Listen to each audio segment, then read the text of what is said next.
Notes to the complete poetical works of Percy Bysshe Shelley. By Mary W. Shelley.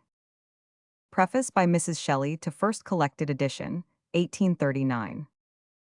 Obstacles have long existed to my presenting the public with a perfect edition of Shelley's poems. These being at last happily removed, I hasten to fulfill an important duty, that of giving the productions of a sublime genius to the world, with all the correctness possible, and of, at the same time, detailing the history of those productions as they sprang, living and warm, from his heart and brain.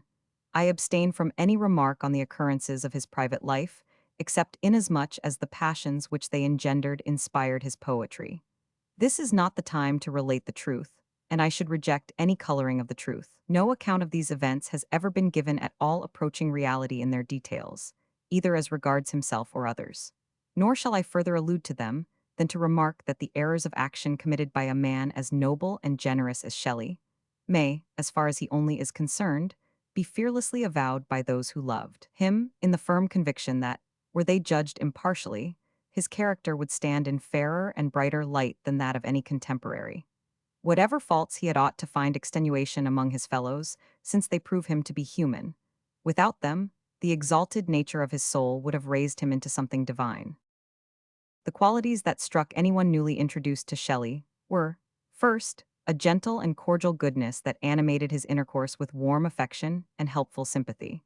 The other, the eagerness and ardor with which he was attached to the cause of human happiness and improvement, and the fervent eloquence with which he discussed such subjects. His conversation was marked by its happy abundance, and the beautiful language in which he clothed his poetic ideas and philosophical notions. To defecate life of its misery and its evil was the ruling passion of his soul. He dedicated to it every power of his mind, every pulsation of his heart.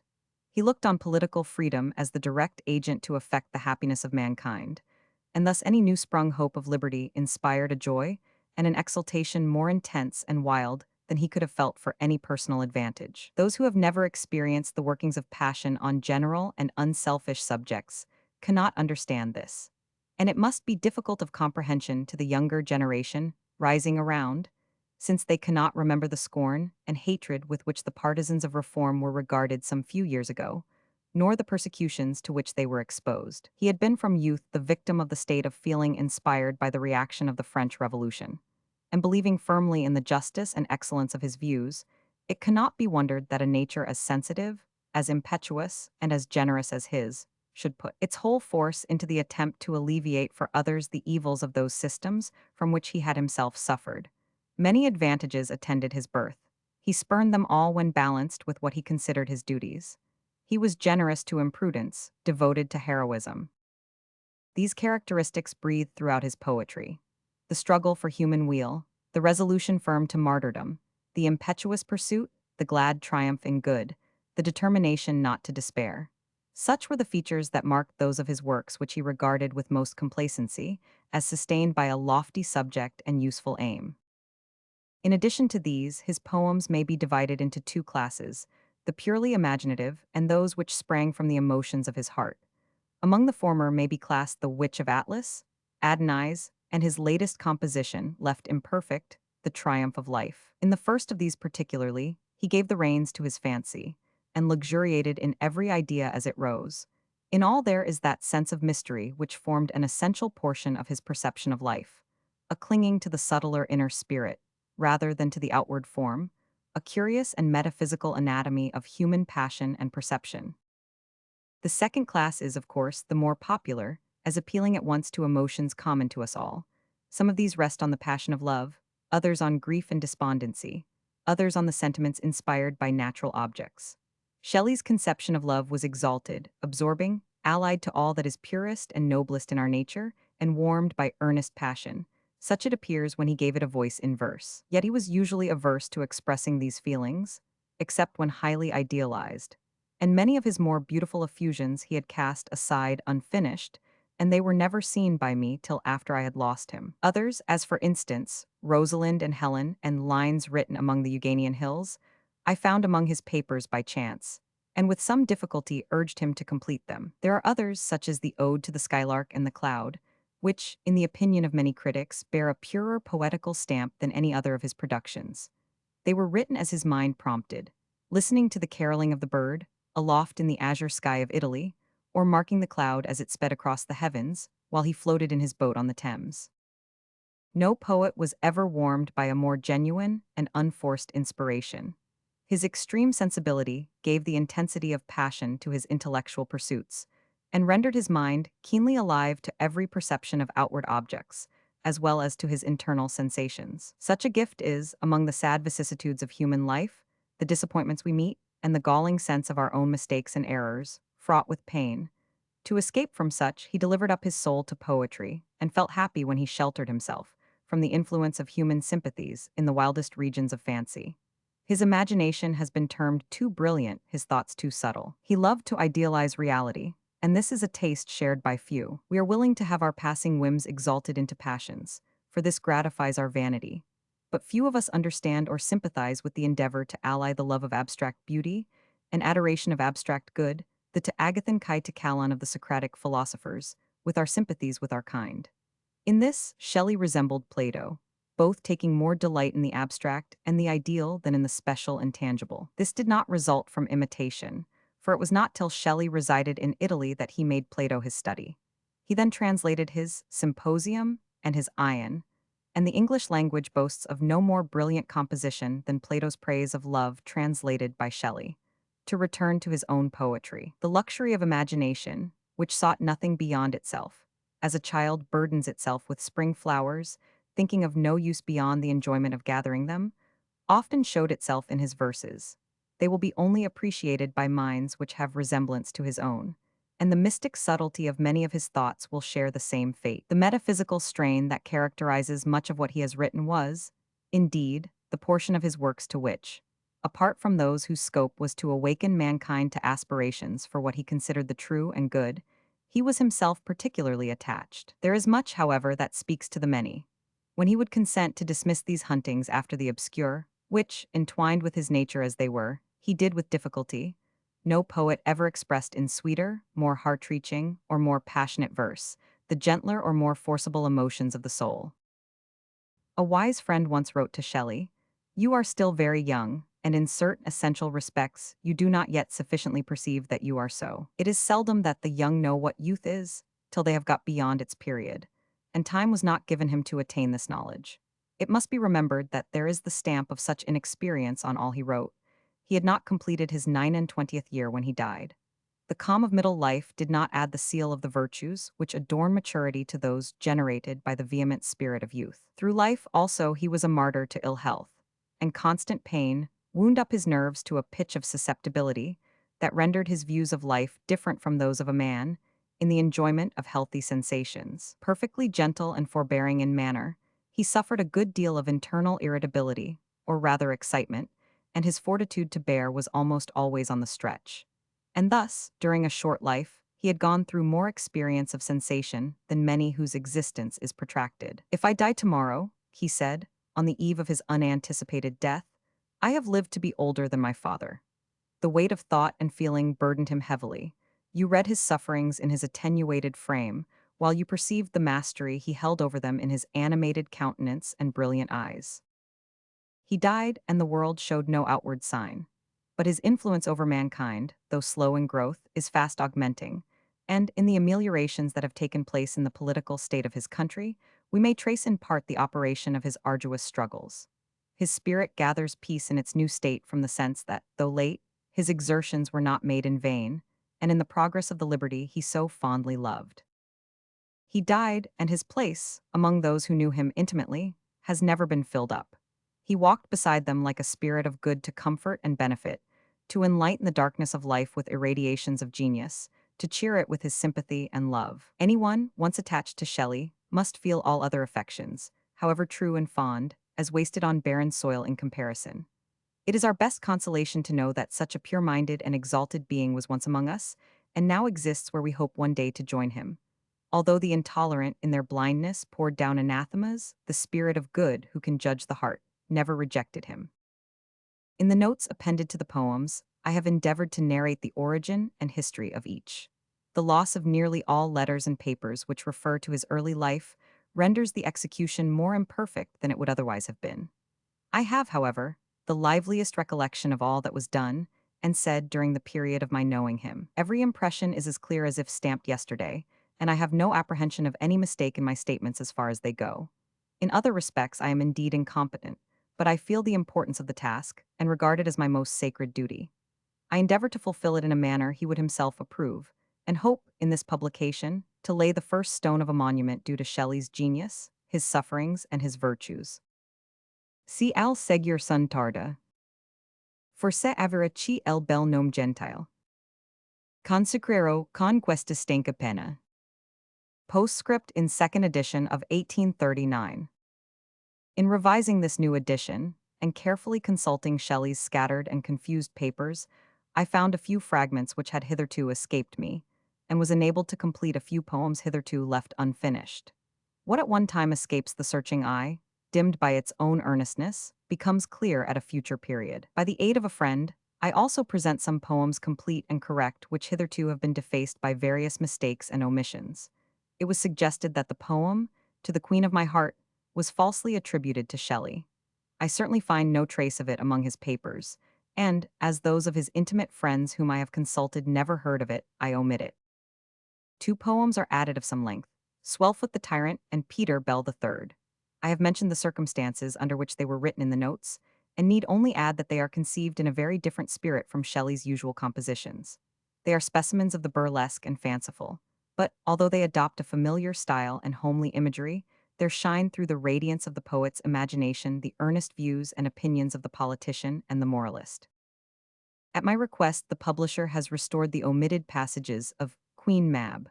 I now present this edition as a complete collection of my husband's poetical works, and I do not foresee that I can hereafter add to or take away a word or line. Putney, November 6, 1839. Preface by Mrs. Shelley to the volume of posthumous poems published in 1824. In nobile sang vita humal equata. Ed in alto intelletto unperocor. Frutto senile in sul giovnal fiber. E in aspetto pensoso animalieta, Petrarca. It had been my wish, on presenting the public with the posthumous poems of Mr. Shelley, to have accompanied them by a biographical notice, as it appeared to me that, at this moment, a narration of the events of my husband's life would come more gracefully from other hands than mine. I applied to Mr. Leigh Hunt. The distinguished friendship that Mr. Shelley felt for him, and the enthusiastic affection with which Mr. Leigh Hunt clings to his friend's memory, seemed to point him out as the person best calculated for such an undertaking. His absence from this country, which prevented our mutual explanation, has unfortunately rendered my scheme abortive.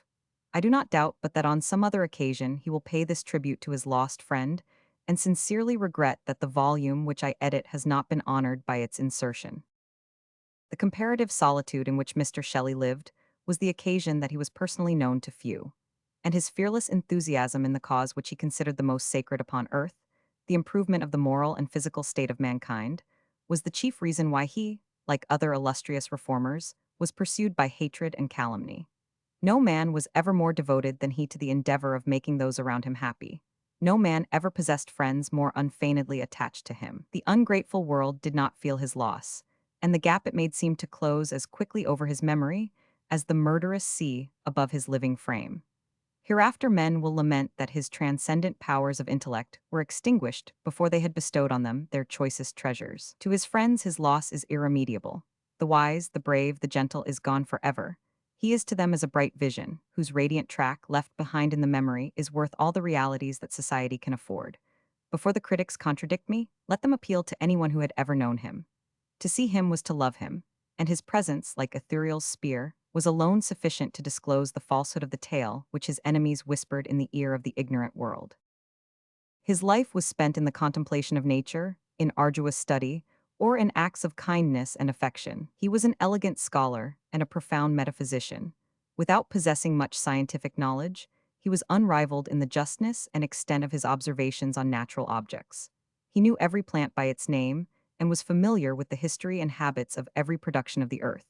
He could interpret without a fault each appearance in the sky, and the varied phenomena of heaven and earth filled him with deep emotion. He made his study and reading room of the shadowed copse, the stream, the lake, and the waterfall. Ill health and continual pain preyed upon his powers, and the solitude in which we lived, particularly on our first arrival in Italy, although congenial to his feelings, must frequently have weighed upon his spirits.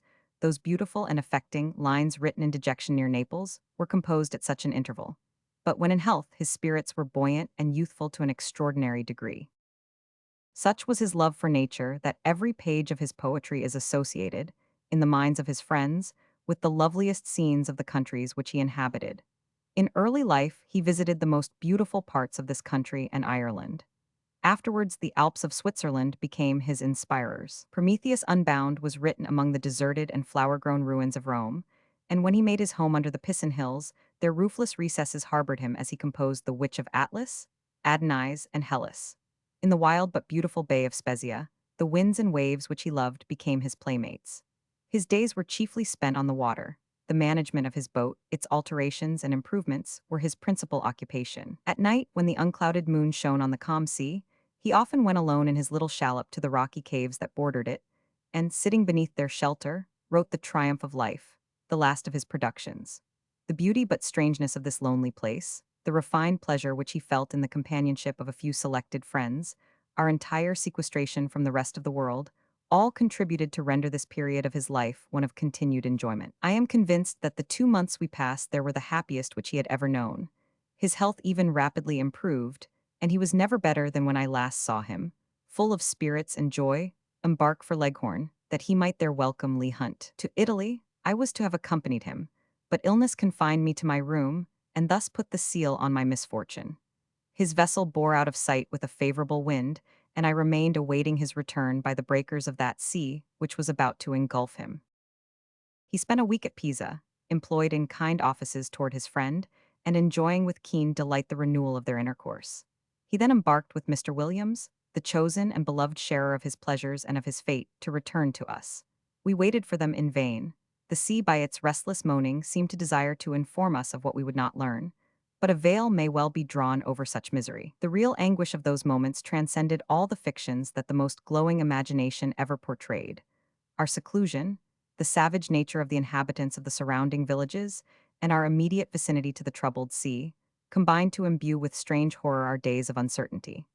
The truth was at last known, a truth that made our loved and lovely Italy appear a tomb, its sky a pall. Every heart echoed the deep lament, and my only consolation was in the praise and earnest love that each voice bestowed and each countenance demonstrated for him we had lost, not, I fondly hope, forever.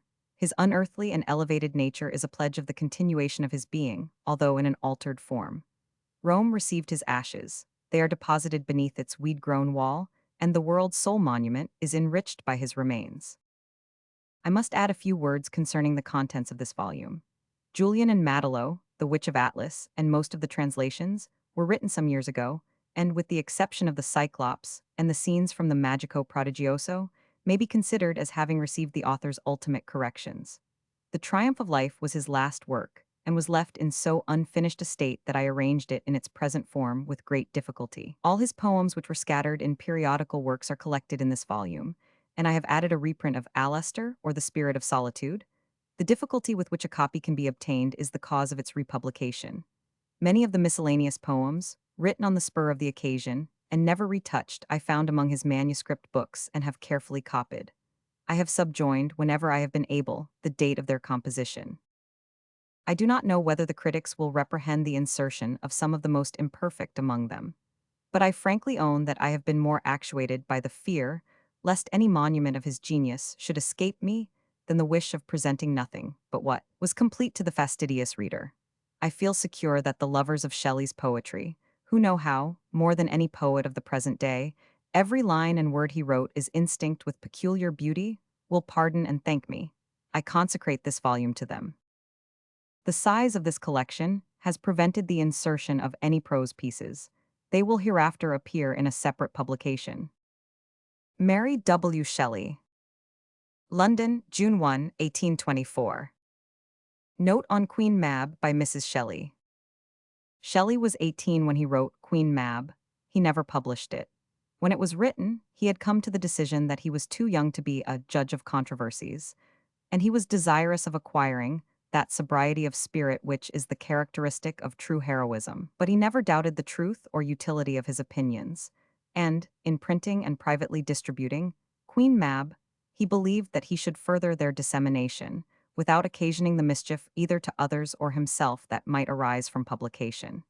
It is doubtful whether he would himself have admitted it into a collection of his works. His severe classical taste, refined by the constant study of the Greek poets, might have discovered defects that escaped the ordinary reader, and the change his opinions underwent in many points would have prevented him from putting forth the speculations of his boyish days. But the poem is too beautiful in itself, and far too remarkable as the production of a boy of 18, to allow of its being passed over.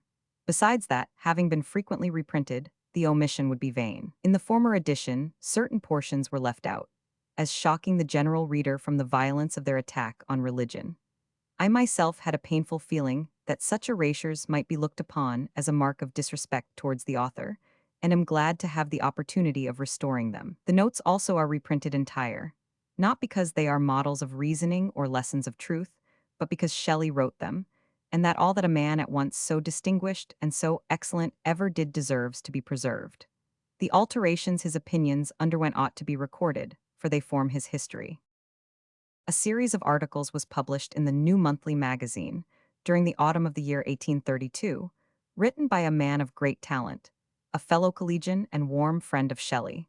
They describe admirably the state of his mind during his collegiate life. Inspired with ardor for the acquisition of knowledge, endowed with the keenest sensibility and with the fortitude of a martyr, Shelley came among his fellow creatures, congregated for the purposes of education, like a spirit from another sphere.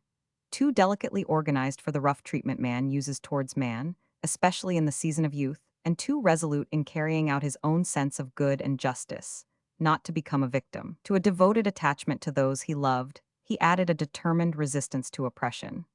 Refusing to fag at Eton, he was treated with revolting cruelty by masters and boys. This roused instead of taming his spirit, and he rejected the duty of obedience when it was enforced by menaces and punishment. To aversion to the society of his fellow creatures, such as he found them when collected together in societies, where one egged on the other to acts of tyranny, was joined the deepest sympathy and compassion, while the attachment he felt for individuals and the admiration with which he regarded their powers and their virtues led him to entertain a high opinion of the perfectibility of human nature, and he believed that all could reach the highest grade of moral improvement. Did not the customs and prejudices of society foster evil passions and excuse evil actions? The oppression which, trembling at every nerve yet resolute to heroism, it was his ill fortune to encounter at school and at college, led him to dissent in all things from those whose arguments were blows, whose faith appeared to engender blame and hatred. During my existence, he wrote to a friend in 1812, I have incessantly speculated, thought, and read. His readings were not always well chosen. Among them were the works of the French philosophers.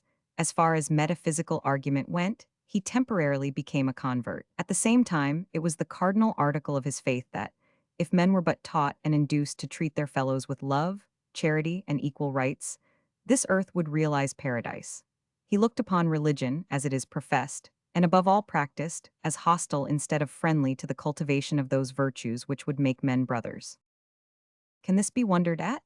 At the age of 17, fragile in health and frame, of the purest habits in morals, full of devoted generosity and universal kindness, glowing with ardor to attain wisdom, resolved at every personal sacrifice to do right, burning with a desire for affection and sympathy, he was treated as a reprobate, cast forth as a criminal. The cause was that he was sincere, that he believed the opinions which he entertained to be true, and he loved truth with a martyr's love. He was ready to sacrifice station and fortune, and his dearest affections at its shrine. The sacrifice was demanded from, and made by, a youth of 17. It is a singular fact in the history of society in the civilized nations of modern times that no false step is so irretrievable as one made in early youth. Older men, it is true, when they oppose their fellows and transgress ordinary rules, carry assert prudence or hypocrisy as a shield along with them. But youth is rash, nor can it imagine, while asserting what it believes to be true, and doing what it believes to be right, that it should be denounced as vicious and pursued as a criminal. Shelley possessed a quality of mind which experience has shown me to be of the rarest occurrence among human beings. This was his unworldliness. The usual motives that rule men, prospects of present or future advantage, the rank and fortune of those around, the taunts and censures or the praise of those who were hostile to him, had no influence whatever over his actions, and apparently none over his thoughts. It is difficult even to express the simplicity and directness of purpose that adorned him. Some few might be found in the history of mankind, and someone at least among his own friends, equally disinterested and scornful, even to severe personal sacrifices, of every baser motive. But no one, I believe, ever joined this noble but passive virtue to equal active endeavors for the benefit of his friends and mankind in general, and to equal power to produce the advantages he desired. The world's brightest gods and its most solid advantages were of no worth in his eyes, when compared to the cause of what he considered truth and the good of his fellow creatures. Born in a position which, to his inexperienced mind, afforded the greatest facilities to practice the tenets he espoused, he boldly declared the use he would make of fortune and station, and enjoyed the belief that he should materially benefit his fellow creatures by his actions, while conscious of surpassing powers of reason and imagination. It is not strange that he should, even while so young, have believed that his written thoughts would tend to disseminate opinions which he believed conducive to the happiness of the human race. If man were a creature devoid of passion, he might have said and done all this with quietness. But he was too enthusiastic, and too full of hatred of all the ills he witnessed, not to scorn danger. Various disappointments tortured, but could not tame, his soul. The more enmity he met, the more earnestly he became attached to his peculiar views and hostile to those of the men who persecuted him.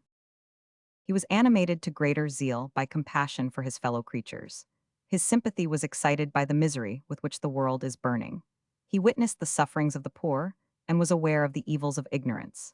He desired to induce every rich man to despoil himself of superfluity and to create a brotherhood of property and service, and was ready to be the first to lay down the advantages of his birth. He was of too uncompromising a disposition to join any party. He did not in his youth look forward to gradual improvement.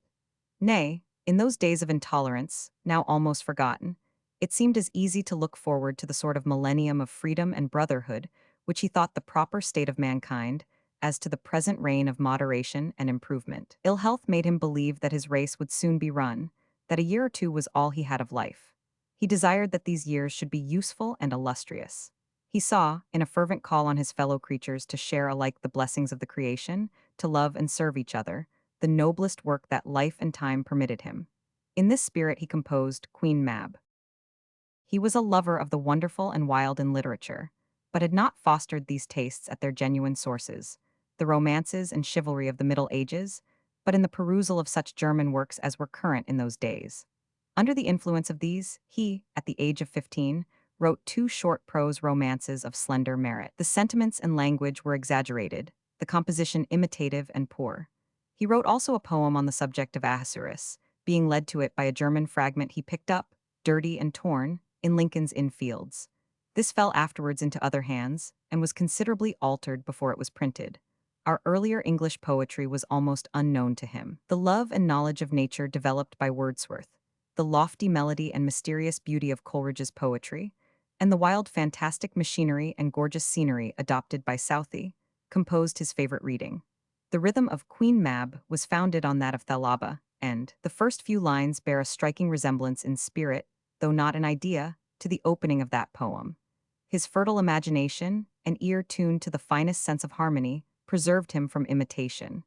Another of his favorite books was the poem of Gebir by Walter Savage Landor. From his boyhood he had a wonderful facility of versification, which he carried into another language, and his Latin school verses were composed with an ease and correctness that procured for him prizes, and caused him to be resorted to by all his friends for help. He was, at the period of writing Queen Mab, a great traveler within the limits of England, Scotland, and Ireland. His time was spent among the loveliest scenes of these countries. Mountain and lake and forest were his home, the phenomena of nature were his favorite study. He loved to inquire into their causes, and was addicted to pursuits of natural philosophy and chemistry, as far as they could be carried on as an amusement. These tastes gave truth and vivacity to his descriptions, and warmed his soul with that deep admiration for the wonders of nature which constant association with her inspired. He never intended to publish Queen Mab as it stands, but a few years after, when printing Alastor, he extracted a small portion which he entitled The Demon of the World. In this he changed somewhat the versification, and made other alterations scarcely to be called improvements. Some years after, when in Italy, a bookseller published an edition of Queen Mab as it originally stood. Shelley was hastily written to by his friends, under the idea that, deeply injurious as the mere distribution of the poem had proved, the publication might awaken fresh persecutions. At the suggestion of these friends, he wrote a letter on the subject, printed in the Examiner newspaper, with which I close this history of his earliest work. To the editor of the Examiner. Sir, having heard that a poem entitled Queen Mab has been surreptitiously published in London, and that legal proceedings have been instituted against the publisher, I request the favor of your insertion of the following explanation of the affair, as it relates to me. A poem entitled Queen Mab was written by me at the age of 18, I dare say in a sufficiently intemperate spirit, but even then was not intended for publication, and a few copies only were struck off to be distributed among my personal friends. I have not seen this production for several years. I doubt not but that it is perfectly worthless in point of literary composition, and that, in all that concerns moral and political speculation, as well as in the subtler discriminations of metaphysical and religious doctrine, it is still more crude and immature. I am a devoted enemy to religious, political, and domestic oppression, and I regret this publication, not so much from literary vanity, as because I fear it is better fitted to injure than to serve the sacred cause of freedom.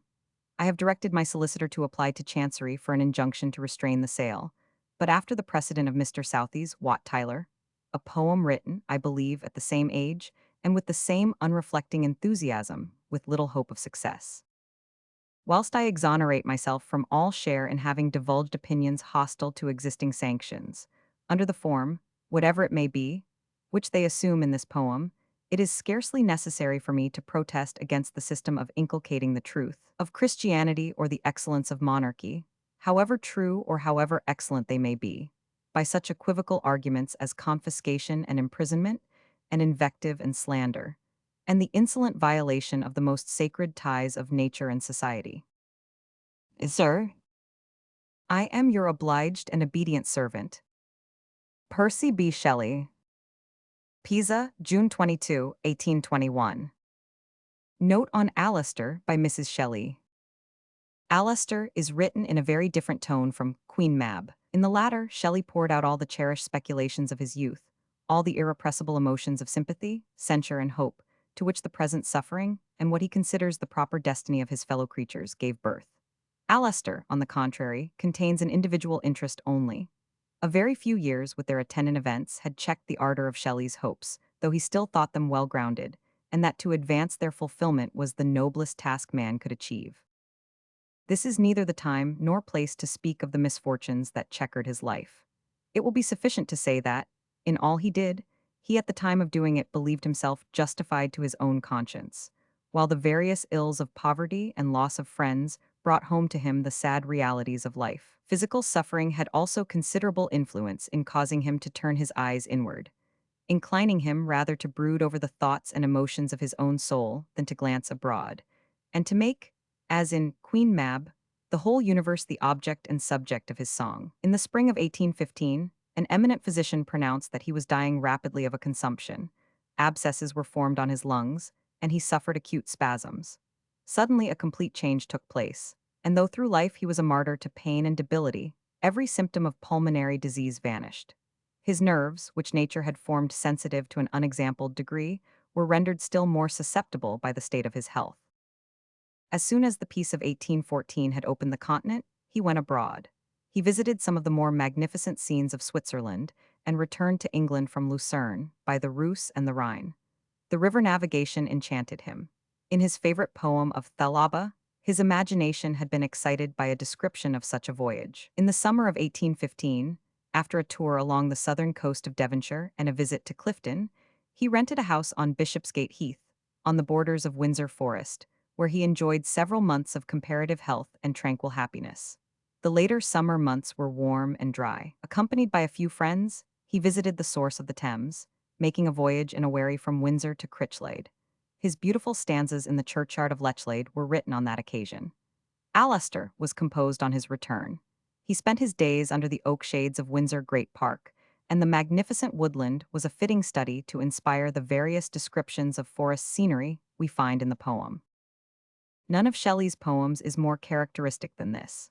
The solemn spirit that reigns throughout, the worship of the majesty of nature, the broodings of a poet's heart in solitude, the mingling of the exulting joy which the various aspects of the visible universe inspires with the sad and struggling pangs which human passion imparts, give a touching interest to the whole. The death which he had often contemplated during the last months as certain and near he here represented in such colors as had, in his lonely musings, soothed his soul to peace. The versification sustains the solemn spirit which breathes throughout.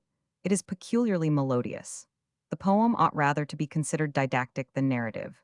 It was the outpouring of his own emotions, embodied in the purest form he could conceive, painted in the ideal hues which his brilliant imagination inspired, and softened by the recent anticipation of death.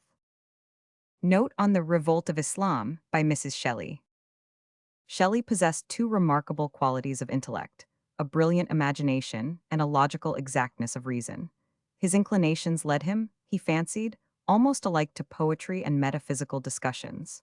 I say, he fancied, because I believe the former to have been paramount, and that it would have gained the mastery even had he struggled against it. However, he said that he deliberated at one time whether he should dedicate himself to poetry or metaphysics, and resolving on the former, he educated himself for it, discarding in a great measure his philosophical pursuits, and engaging himself in the study of the poets of Greece, Italy, and England.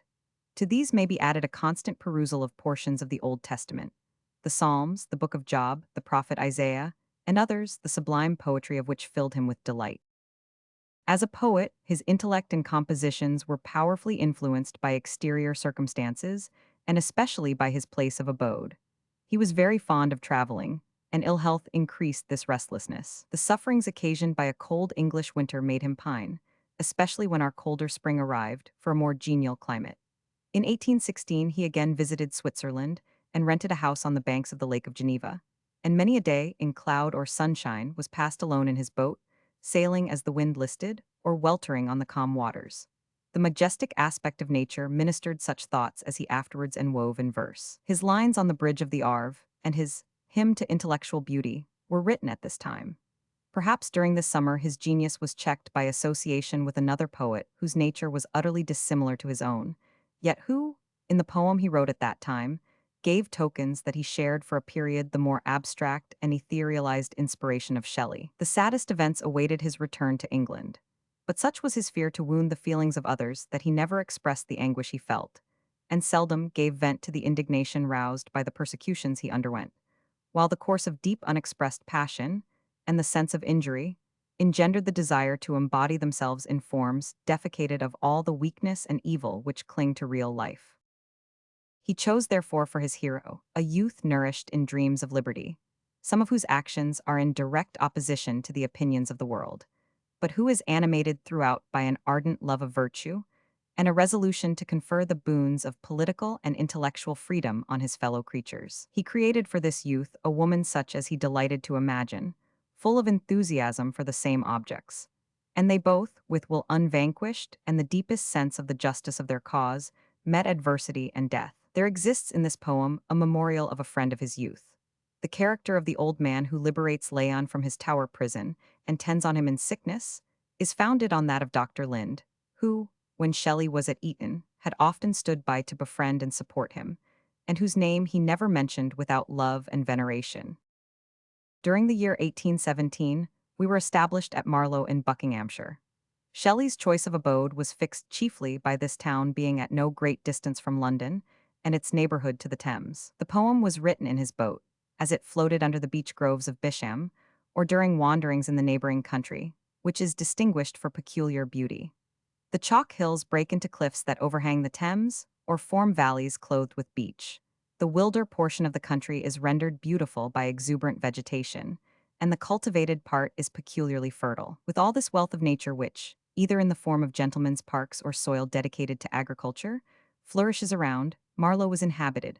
I hope it is altered now by a very poor population. The women are lace makers and lose their health by sedentary labor, for which they were very ill paid. The poor laws ground to the dust not only the paupers, but those who had risen just above that state, and were obliged to pay per rates. The changes produced by peace following a long war, and a bad harvest, brought with them the most heart-rending evils to the poor. Shelley afforded what alleviation he could. In the winter, while bringing out his poem, he had a severe attack of ophthalmia, caught while visiting the poor cottages. I mention these things, For this minute and active sympathy with his fellow creatures gives a thousandfold interest to his speculations, and stamps with reality his pleadings for the human race. The poem, bold in its opinions and uncompromising in their expression, met with many censurers, not only among those who allow of no virtue, but such as supports the cause they espouse, but even among those whose opinions were similar to his own. I extract a portion of a letter written in answer to one of these friends. It best details the impulses of Shelley's mind and his motives. It was written with entire unreserve, and is therefore a precious monument of his own opinion of his powers, of the purity of his designs, and the ardor with which he clung, in adversity and through the valley of the shadow of death, to views from which he believed the permanent happiness of mankind must eventually spring. Marlow, December 11, 1817. I have read and considered all that you say about my general powers, and the particular instance of the poem in which I have attempted to develop them. Nothing can be more satisfactory to me than the interest which your admonitions express. But I think you are mistaken in some points with regard to the peculiar nature of my powers, whatever be their amount. I listened with deference and self-suspicion to your censures of the revolt of Islam, but the productions of mine which you commend hold a very low place in my own esteem, and this reassures me, in some degree at least.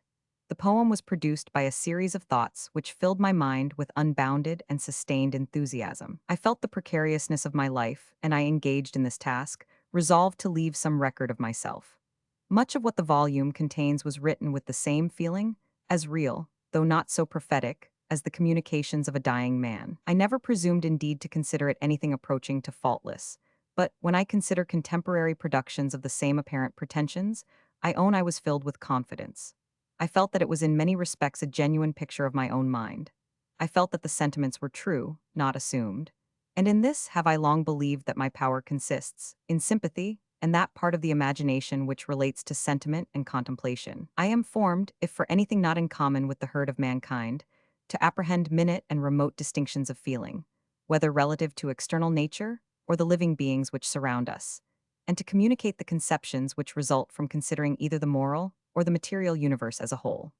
Of course, I believe these faculties, which perhaps comprehend all that is sublime in man, to exist very imperfectly in my own mind. But when you advert to my chancery paper, a cold, forced, unimpassioned, insignificant piece of cramped and cautious argument, and to the little scrap about Manville, which expressed my feelings indeed, but cost scarcely 2 minutes thought to express, as specimens, of my powers more favorable than that which grew as it were from the agony and bloody sweat of intellectual travail. Surely I must feel that, in some manner, either I am mistaken in believing that I have any talent at all, or you in the selection of the specimens of it. Yet, after all, I cannot but be conscious, in much of what I write, of an absence of that tranquility which is the attribute and accompaniment of power. This feeling alone would make your most kind and wise admonitions, on the subject of the economy of intellectual force, valuable to me. And if I live, or if I see any trust in coming years, doubt not but that I shall do something, whatever it may be, which a serious and earnest estimate of my powers will suggest to me, and which will be in every respect accommodated to their utmost limits. Note on Rosalind and Helen by Mrs. Shelley. Rosalind and Helen was begun at Marlow and thrown aside, till I found it, and, at my request, it was completed. Shelley had no care for any of his poems that did not emanate from the depths of his mind and develop some high or abstruse truth. When he does touch on human life and the human heart, no pictures can be more faithful, more delicate, more subtle, or more pathetic. He never mentioned love, but he shed a grace borrowed from his own nature, that scarcely any other poet has bestowed on that passion. When he spoke of it as the law of life, which inasmuch as we rebel against we err and injure ourselves and others, he promulgated that which he considered an irrefragable truth. In his eyes it was the essence of our being, and all woe and pain arose from the war made against it by selfishness, or insensibility, or mistake. By reverting in his mind to this first principle, he discovered the source of many emotions, and could disclose the secrets of all hearts, and his delineations of passion and emotion touched the finest chords of our nature. Rosalind and Helen was finished during the summer of 1818, while we were at the Baths of Lucca. Note by Mrs. Shelley. From the Baths of Lucca, in 1818, Shelley visited Venice, and, circumstances rendering it eligible that we should remain a few weeks in the neighborhood of that city, he accepted the offer of Lord Byron, who lent him the use of a villa he rented near Est, and he sent for his family from Lucca to join him. I Cappuccini was a villa built on the site of a Capuchin convent, demolished when the French suppressed religious houses. It was situated on the very overhanging brow of a low hill at the foot of a range of higher ones. The house was cheerful and pleasant. A vine-trellised walk, a pergola as it is called in Italian, led from the hall door to a summer house at the end of the garden which Shelley made his study, and in which he began the Prometheus. And here also, as he mentions in a letter, he wrote Julian and Madelo. A slight ravine, with a road in its depth, divided the garden from the hill, on which stood the ruins of the ancient castle of Est, whose dark massive wall gave forth an echo, and from whose ruined crevices owls and bats flitted forth at night, as the crescent moon sunk behind the black and heavy battlements. We looked from the garden over the wide plain of Lombardy, bounded to the west by the far Apennines, while to the east the horizon was lost in misty distance. After the picturesque but limited view of mountain, ravine, and chestnutwood at the Baths of Lucca, there was something infinitely gratifying to the eye in the wide range of prospect commanded by our new abode. Our first misfortune, of the kind from which we soon suffered even more severely, happened here. Our little girl, an infant in whose small features I fancied that I traced great resemblance to her father, showed symptoms of suffering from the heat of the climate. Teething increased her illness and danger. We were at Est, and when we became alarmed, hastened to Venice for the best advice. When we arrived at Fusina, we found that we had forgotten our passport, and the soldiers on duty attempted to prevent our crossing the laguna, but they could not resist Shelley's impetuosity at such a moment. We had scarcely arrived at Venice before life fled from the little sufferer, and we returned to Est to weep her loss. After a few weeks spent in this retreat, which was interspersed by visits to Venice, we proceeded southward. Note on Prometheus Unbound by Mrs. Shelley. On the 12th of March, 1818, Shelley quitted England, never to return. His principal motive was the hope that his health would be improved by a milder climate. He suffered very much during the winter previous to his emigration, and this decided his vacillating purpose. In December 1817, he had written from Marlow to a friend, saying, "My health has been materially worse. My feelings at intervals are of a deadly and torpid kind, or awakened to such a state of unnatural and keen excitement that, only to instance the organ of sight, I find the very blades of grass and the boughs of distant trees present themselves to me with microscopic distinctness. Towards evening I sink into a state of lethargy and inanimation, and often remain for hours on the sofa between sleep and waking, a prey to the most painful irritability of thought. Such, with little intermission, is my condition. The hours devoted to study are selected with vigilant caution from among these periods of endurance. It is not for this that I think of traveling to Italy, even if I knew that Italy would relieve me. But I have experienced a decisive pulmonary attack, and although at present it has passed away without any considerable vestige of its existence, yet this symptom sufficiently shows the true nature of my disease to be consumptive. It is to my advantage that this malady is in its nature slow, and, if one is sufficiently alive to its advances, is susceptible of cure from a warm climate. In the event of its assuming any decided shape, it would be my duty to go to Italy without delay. It is not mere health but life that I should seek, and that not for my own sake. I feel I am capable of trampling on all such weakness, but for the sake of those to whom my life may be a source of happiness, utility, security, and honor, and to some of whom my death might be all that is the reverse." In almost every respect his journey to Italy was advantageous. He left behind friends to whom he was attached, but cares of 1,000 kinds, many springing from his lavish generosity, crowded round him in his native country, and except the society of one or two friends, he had no compensation. The climate caused him to consume half his existence in helpless suffering. His dearest pleasure, the free enjoyment of the scenes of nature, was marred by the same circumstance. He went direct to Italy, avoiding even Paris, and did not make any pause till he arrived at Milan. The first aspect of Italy enchanted Shelley. It seemed a garden of delight placed beneath a clearer and brighter heaven than any he had lived under before. He wrote long descriptive letters during the first year of his residence in Italy, which, as compositions, are the most beautiful in the world, and show how truly he appreciated and studied the wonders of nature and art in that divine land. The poetical spirit within him speedily revived with all the power, and with more than all the beauty of his first attempts. He meditated 3 subjects as the groundwork for lyrical dramas. One was the story of Tasso. Of this, a slight fragment of a song of Tasso remains. The other was one founded on the Book of Job, which he never abandoned in idea, but of which no trace remains among his papers.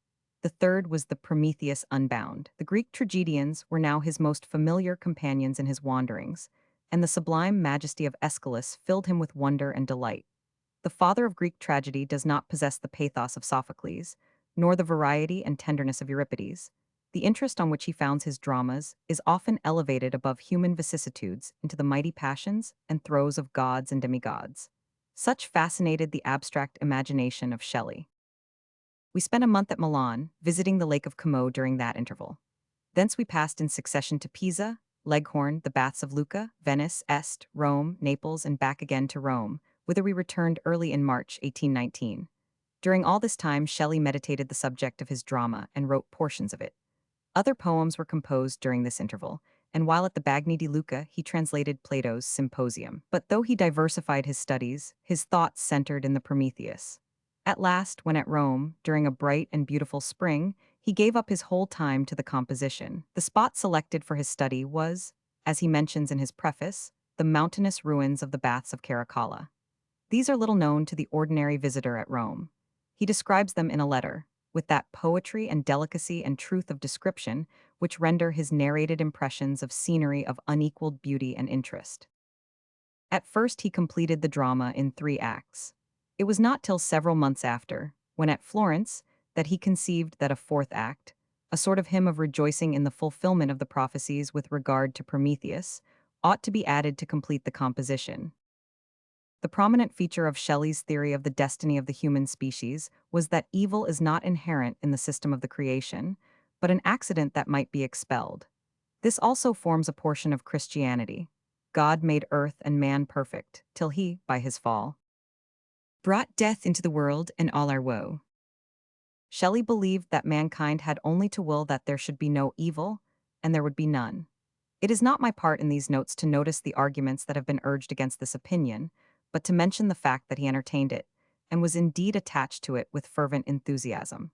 That man could be so perfectionized as to be able to expel evil from his own nature, and from the greater part of the creation, was the cardinal point of his system. And the subject he loved best to dwell on was the image of one warring with the evil principle, oppressed not only by it, but by all, even the good, who were deluded into considering evil a necessary portion of humanity. A victim full of fortitude and hope and the spirit of triumph emanating from a reliance in the ultimate omnipotence of good. Such he had depicted in his last poem, when he made lay on the enemy and the victim of tyrants. He now took a more idealized image of the same subject. He followed certain classical authorities in figuring Saturn as the good principle, Jupiter the usurping evil one, and Prometheus as the regenerator, who, unable to bring mankind back to primitive innocence, used knowledge as a weapon to defeat evil, by leading mankind, beyond the state wherein they are sinless through ignorance, to that in which they are virtuous through wisdom. Jupiter punished the temerity of the Titan by chaining him to a rock of Caucasus, and causing a vulture to devour his still-renewed heart. There was a prophecy afloat in heaven portending the fall of Jove, the secret of averting which was known only to Prometheus. And the god offered freedom from torture on condition of its being communicated to him. According to the mythological story, this referred to the offspring of Thetis, who was destined to be greater than his father. Prometheus at last bought pardon for his crime of enriching mankind with his gifts by revealing the prophecy. Hercules killed the vulture and set him free, and Thetis was married to Peleus, the father of Achilles. Shelley adapted the catastrophe of this story to his peculiar views. The son greater than his father, born of the nuptials of Jupiter and Thetis, was to dethrone evil and bring back a happier reign than that of Saturn. Prometheus defies the power of his enemy and endures centuries of torture, till the hour arrives when Jove, blind to the real event but darkly guessing that some great good to himself will flow, espouses Thetis. At the moment, the primal power of the world drives him from his usurped throne, and strength, in the person of Hercules, liberates humanity, typified in Prometheus, from the tortures generated by evil done or suffered. Asia, one of the Oceanids, is the wife of Prometheus.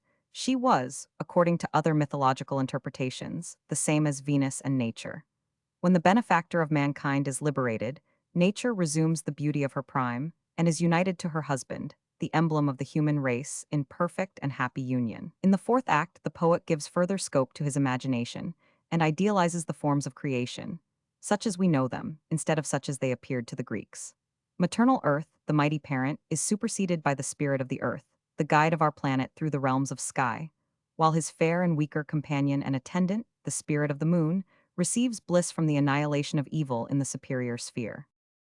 Shelley develops, more particularly in the lyrics of this drama, his abstruse and imaginative theories with regard to the creation. It requires a mind as subtle and penetrating as his own to understand the mystic meanings scattered throughout the poem. They elude the ordinary reader by their abstraction and delicacy of distinction, but they are far from vague. It was his design to write prose metaphysical essays on the nature of man, which would have served to explain much of what is obscure in his poetry.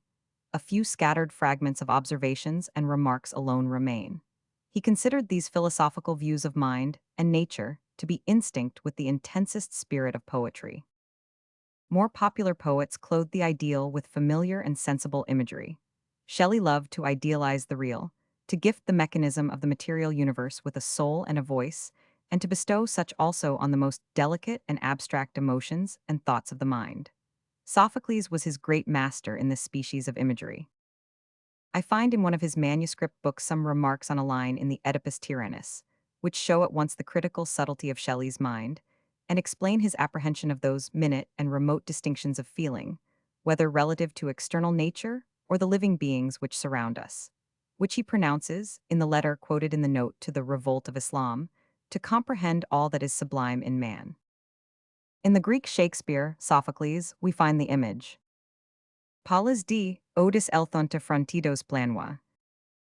A line of almost unfathomable depth of poetry, yet how simple are the images in which it is arrayed. Coming to many ways in the wanderings of careful thought. If the words odis and planois had not been used, the line might have been explained in a metaphorical instead of an absolute sense, as we say ways and means, and wanderings for error and confusion. But they meant literally paths or roads, such as we tread with our feet, and wanderings, such as a man makes when he loses himself in a desert or roams from city to city, as Oedipus, the speaker of this verse, was destined to wander, blind and asking charity. What a picture does this line suggest of the mind as a wilderness of intricate paths, wide as the universe, which is here made its symbol. A world within a world which he who seeks some knowledge with respect to what he ought to do searches throughout, as he would search the external universe for some valued thing which was hidden from him upon its surface. In reading Shelley's poetry, we often find similar verses, resembling, but not imitating the Greek in this species of imagery. For, though he adopted the style, he gifted it with that originality of form and coloring which sprung from his own genius. In the Prometheus Unbound, Shelley fulfills the promise quoted from a letter in the note on the Revolt of Islam. While correcting the proof sheets of that poem, it struck me that the poet had indulged in an exaggerated view of the evils of restored despotism, which, however injurious and degrading, were less openly sanguinary than the triumph of anarchy, such as it appeared in France at the close of the last century. But at this time a book, Scenes of Spanish Life, translated by Lieutenant Crawford from the German of Dr. Huber of Rostock, fell into my hands. The account of the triumph of the priests and the servils, after the French invasion of Spain in 1823, bears a strong and frightful resemblance to some of the descriptions of the massacre of the patriots in the Revolt of Islam. The tone of the composition is calmer and more majestic, the poetry more perfect as a whole, and the imagination displayed at once more pleasingly beautiful and more varied and daring. The description of the hours, as they are seen in the cave of Demogorgon, is an instance of this. It fills the mind as the most charming picture. We long to see an artist at work to bring to our view the cars drawn by rainbow-winged steeds, which trample the dim winds, in each there stands a wild-eyed charioteer urging their flight. Some look behind, as fiends pursued them there, and yet I see no shapes but the keen stars. Others, with burning eyes, lean forth and drink, with eager lips the wind of their own speed, as if the thing they loved fled on before. And now, even now, they clasped it, their bright locks stream like a comet's flashing hair, they all sweep onward. Through the whole poem there reigns a sort of calm and holy spirit of love. It soothes the tortured, and is hope to the expectant, till the prophecy is fulfilled, and love, untainted by any evil, becomes the law of the world. England had been rendered a painful residence to Shelley, as much by the sort of persecution with which in those days all men of liberal opinions were visited, and by the injustice he had lately endured in the court of chancery, as by the symptoms of disease which made him regard a visit to Italy as necessary to prolong his life. An exile, and strongly impressed with the feeling that the majority of his countrymen regarded him with sentiments of aversion such as his own heart could experience towards none, he sheltered himself from such disgusting and painful thoughts in the calm retreats of poetry, and built up a world of his own, with the more pleasure, since he hoped to induce some one or two to believe that the earth might become such. Did mankind themselves consent? The charm of the Roman climate helped to clothe his thoughts in greater beauty than they had ever worn before.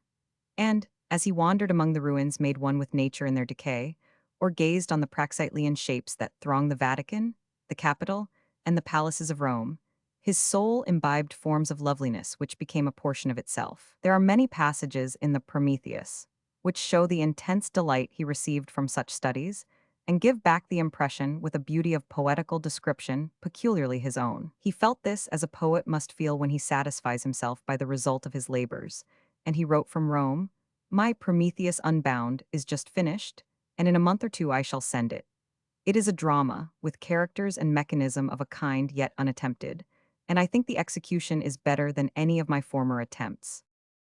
I may mention, for the information of the more critical reader, that the verbal alterations in this edition of Prometheus are made from a list of errata written by Shelley himself. Note on the Sensei by Mrs. Shelley. The sort of mistake that Shelley made as to the extent of his own genius and powers, which led him deviously at first, but lastly into the direct track that enabled him fully to develop them, is a curious instance of his modesty of feeling, and of the methods which the human mind uses at once to deceive itself, and yet, in its very delusion, to make its way out of error into the path which nature has marked out as its right one. He often incited me to attempt the writing a tragedy.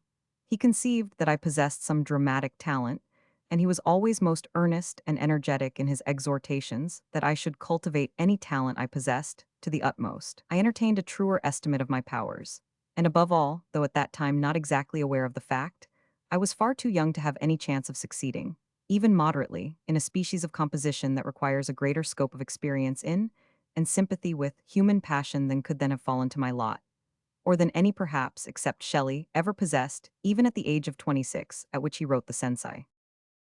On the other hand, Shelley most erroneously conceived himself to be destitute of this talent.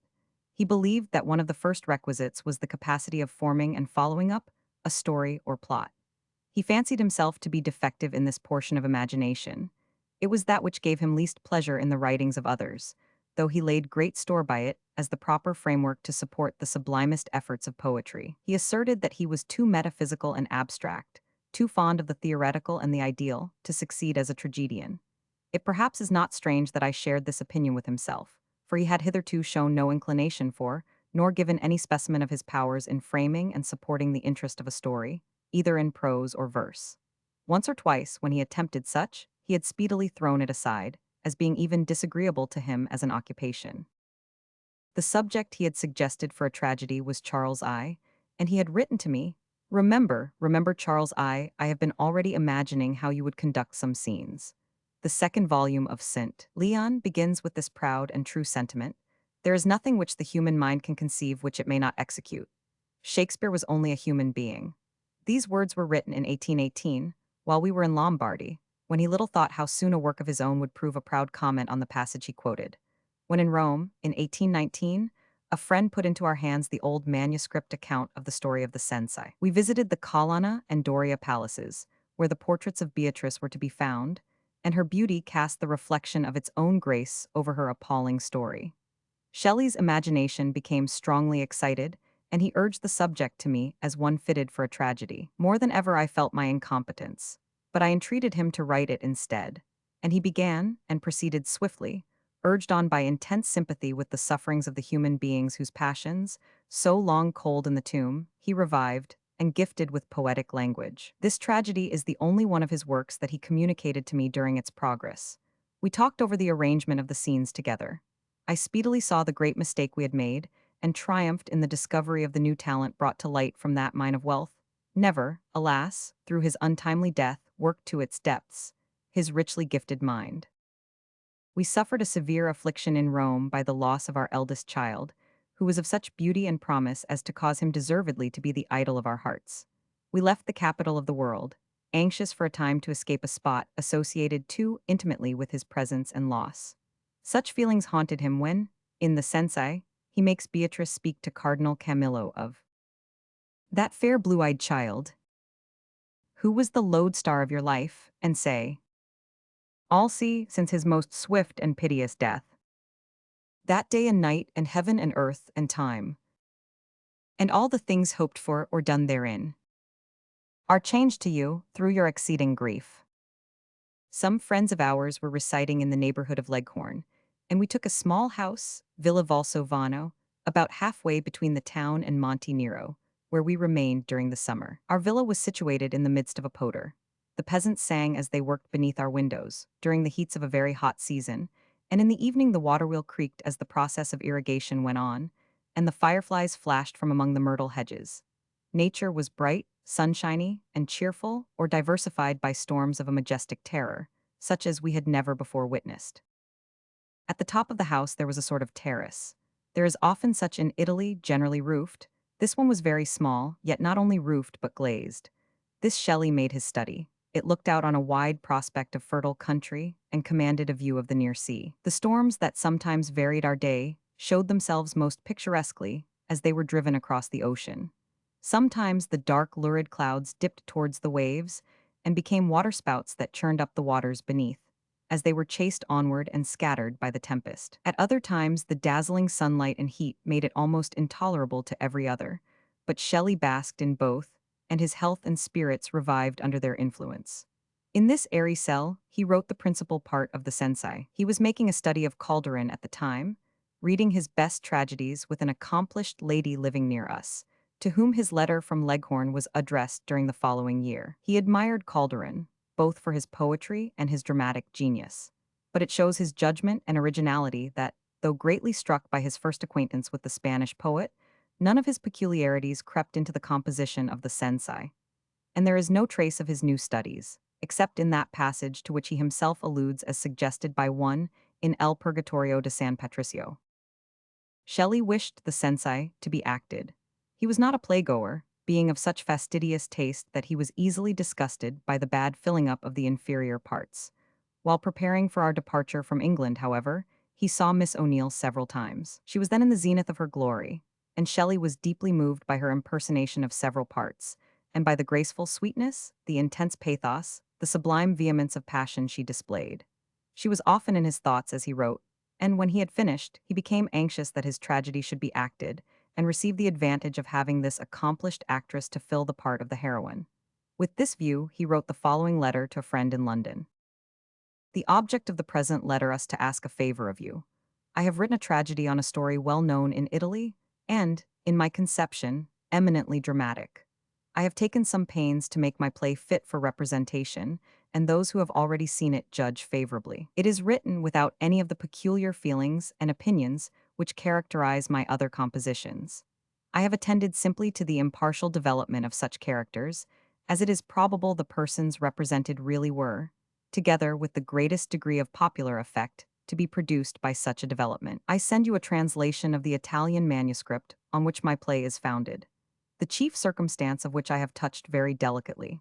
For my principal doubt as to whether it would succeed as an acting play hangs entirely on the question as to whether any such a thing as incest in this shape, however treated, would be admitted on the stage. I think, however, it will form no objection, considering first that the facts are matter of history, and, secondly, the peculiar delicacy with which I have treated it. In speaking of his mode of treating this main incident, Shelley said that it might be remarked that, in the course of the play, he had never mentioned expressly Sensei's worst crime. Everyone knew what it must be, but it was never imaged in words, the nearest allusion to it being that portion of Sensei's curse beginning, that, if she have a child, etc. I am exceedingly interested in the question of whether this attempt of mine will succeed or not. I am strongly inclined to the affirmative at present, founding my hopes on this, that, as a composition, it is certainly not inferior to any of the modern plays that have been acted, with the exception of Remorse, that the interest of the plot is incredibly greater and more real, and that there is nothing beyond what the multitude are contented to believe that they can understand, either in imagery, opinion, or sentiment. I wish to preserve a complete incognito, and can trust to you that, whatever else you do, you will at least favor me on this point. Indeed, this is essential, deeply essential to its success. After it had been acted and successfully, could I hope for such a thing? I would own it if I pleased, and use the celebrity it might acquire to my own purposes. What I want you to do is to procure for me its presentation at Covent Garden. The principal character, Beatrice, is precisely fitted for Miss O'Neill, and it might even seem to have been written for her. God forbid that I should see her play it, it would tear my nerves to pieces. And in all respects it is fitted only for Covent Garden. The chief male character, I confess, I should be very unwilling that anyone but Kean should play. That is impossible, and I must be contented with an inferior actor. The play was accordingly sent to Mr. Harris. He pronounced the subject to be so objectionable that he could not even submit the part to Miss O'Neill for perusal, but expressed his desire that the author would write a tragedy on some other subject, which he would gladly accept. Shelley printed a small edition at Leghorn to ensure its correctness, as he was much annoyed by the many mistakes that crept into his text when distance prevented him from correcting the press. Universal approbation soon stamped The Cenci as the best tragedy of modern times. Writing concerning it, Shelley said, I have been cautious to avoid the introducing faults of youthful composition, diffuseness, a profusion of inapplicable imagery, vagueness, generality, and, as Hamlet says, words. There is nothing that is not purely dramatic throughout. And the character of Beatrice, proceeding from vehement struggle, to horror, to deadly resolution, and lastly to the elevated dignity of calm suffering, joined to passionate tenderness and pathos, is touched with hues so vivid and so beautiful that the poet seems to have read intimately the secrets of the noble heart imaged in the lovely countenance of the unfortunate girl. The fifth act is a masterpiece. It is the finest thing he ever wrote, and may claim proud comparison not only with any contemporary, but preceding, poet. The varying feelings of Beatrice are expressed with passionate, heart-reaching eloquence. Every character has a voice that echoes truth in its tones. It is curious, to one acquainted with the written story, to mark the success with which the poet has inwoven the real incidents of the tragedy into his scenes, and yet, through the power of poetry, has obliterated all that would otherwise have shown too harsh or too hideous in the picture. His success was a double triumph, and often after he was earnestly entreated to write again in a style that commanded popular favor, while it was not less instinct with truth and genius. But the bent of his mind went the other way, and even when employed on subjects whose interest depended on character and incident, he would start off in another direction and leave the delineations of human passion, which he could depict in so able a manner, for fantastic creations of his fancy, or the expression of those opinions and sentiments, with regard to human nature and its destiny, a desire to diffuse which was the master passion of his soul. Note on the Mask of Anarchy by Mrs. Shelley. Though Shelley's first eager desire to excite his countrymen to resist openly the oppressions existent during the good old times had faded with early youth, still his warmest sympathies were for the people. He was a Republican and loved a democracy. He looked on all human beings as inheriting an equal right to possess the dearest privileges of our nature, the necessaries of life when fairly earned by labor and intellectual instruction. His hatred of any despotism that looked upon the people as not to be consulted or protected from want and ignorance was intense. He was residing near Leghorn at Villa Valsovano, writing The Cenci when the news of the Manchester massacre reached us. It roused in him violent emotions of indignation and compassion. The great truth that the many, if accordant and resolute, could control the few, as was shown some years after, made him long to teach his injured countrymen how to resist. Inspired by these feelings, he wrote The Mask of Anarchy, which he sent to his friend Leigh Hunt, to be inserted in the Examiner, of which he was then the editor. I did not insert it, Leigh Hunt writes in his valuable and interesting preface to this poem, when he printed it in 1832, because I thought that the public at large had not become sufficiently discerning to do justice to the sincerity and kind-heartedness of the spirit that walked in this flaming robe of verse. Days of outrage have passed away, and with them the exasperation that would cause such an appeal to the many to be injurious.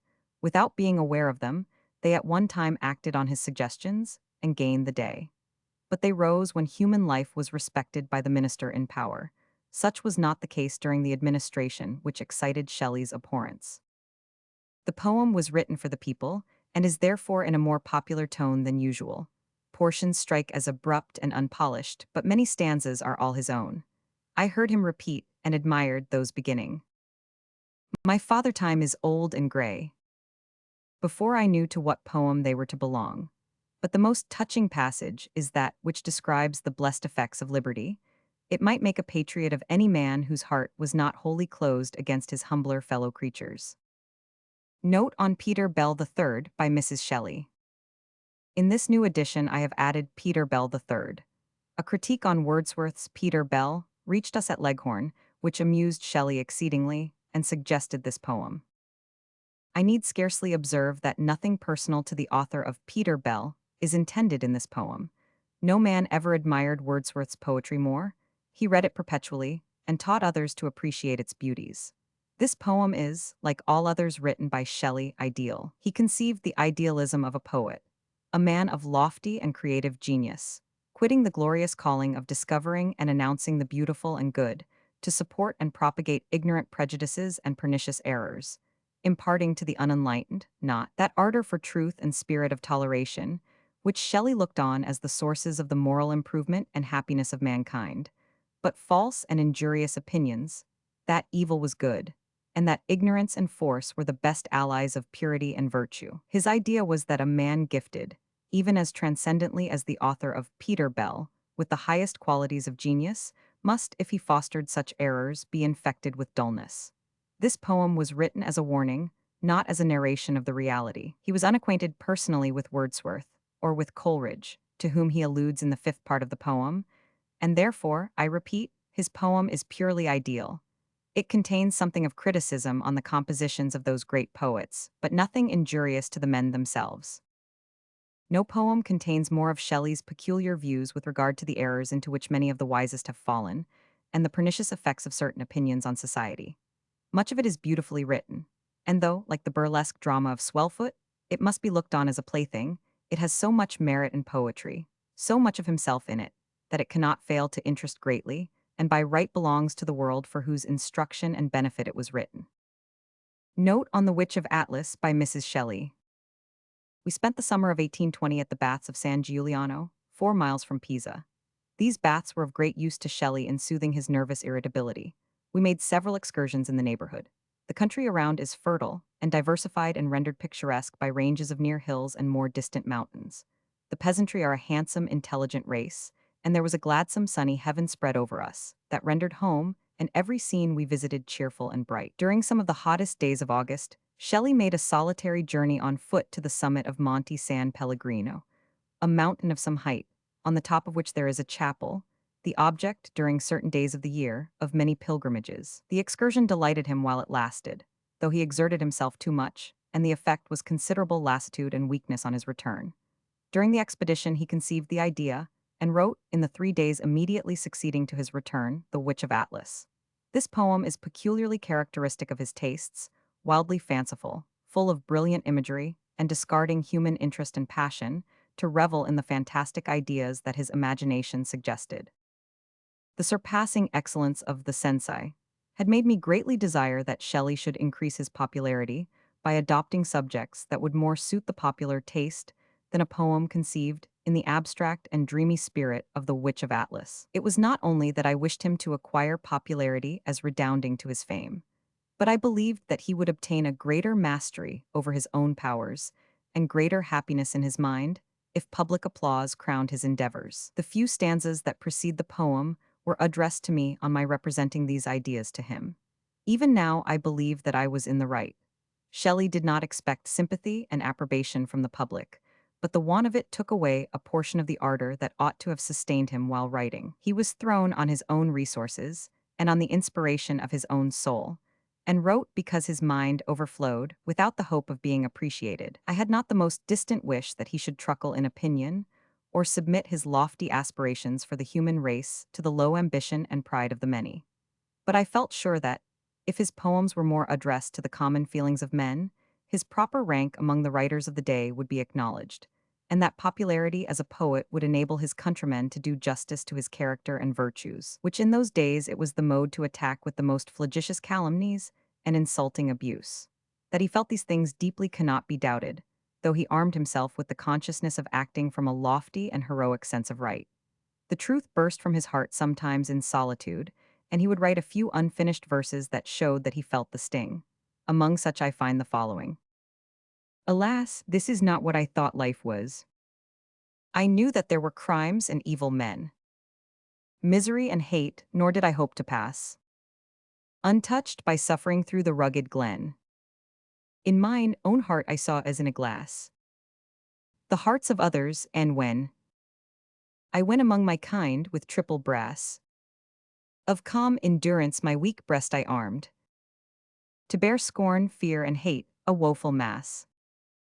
I believed that all this morbid feeling would vanish if the chord of sympathy between him and his countrymen were touched. But my persuasions were vain, the mind could not be bent from its natural inclination. Shelley shrunk instinctively from portraying human passion, with its mixture of good and evil, of disappointment and disquiet. Such opened again the wounds of his own heart, and he loved to shelter himself rather in the airiest flights of fancy, forgetting love and hate, and regret and lost hope, in such imaginations as borrowed their hues from sunrise or sunset, from the yellow moonshine or paly twilight, from the aspect of the far ocean or the shadows of the woods, which celebrated the singing of the winds among the pines, the flow of a murmuring stream, and the thousand harmonious sounds which nature creates in her solitudes. These are the materials which form the Witch of Atlas. It is a brilliant congregation of ideas such as his senses gathered, and his fancy colored, during his rambles in the sunny land he so much loved. Note on Oedipus Tyrannus by Mrs. Shelley. In the brief journal I kept in those days, I find recorded, in August 1820, Shelley begins Swellfoot the Tyrant, suggested by the pigs at the fair of San Giuliano. This was the period of Queen Caroline's landing in England, and the struggles made by George Roman IV to get rid of her claims, which failing, Lord Castlereagh placed the green bag on the table of the House of Commons, demanding in the king's name that an inquiry should be instituted into his wife's conduct. These circumstances were the theme of all conversation among the English. We were then at the baths of San Giuliano. A friend came to visit us on the day when a fair was held in the square, beneath our windows. Shelley read to us his Ode to Liberty, and was riotously accompanied by the grunting of a quantity of pigs brought for sale to the fair. He compared it to the chorus of frogs in the satiric drama of Aristophanes, and, it being an hour of merriment, and one ludicrous association suggesting another, he imagined a political satirical drama on the circumstances of the day, to which the pigs would serve as chorus. And Swellfoot was begun. When finished, it was transmitted to England, printed and published anonymously, but stifled at the very dawn of its existence by the Society for the Suppression of Vice, who threatened to prosecute it, if not immediately withdrawn. The friend who had taken the trouble of bringing it out, of course, did not think it worth the annoyance and expense of a contest, and it was laid aside.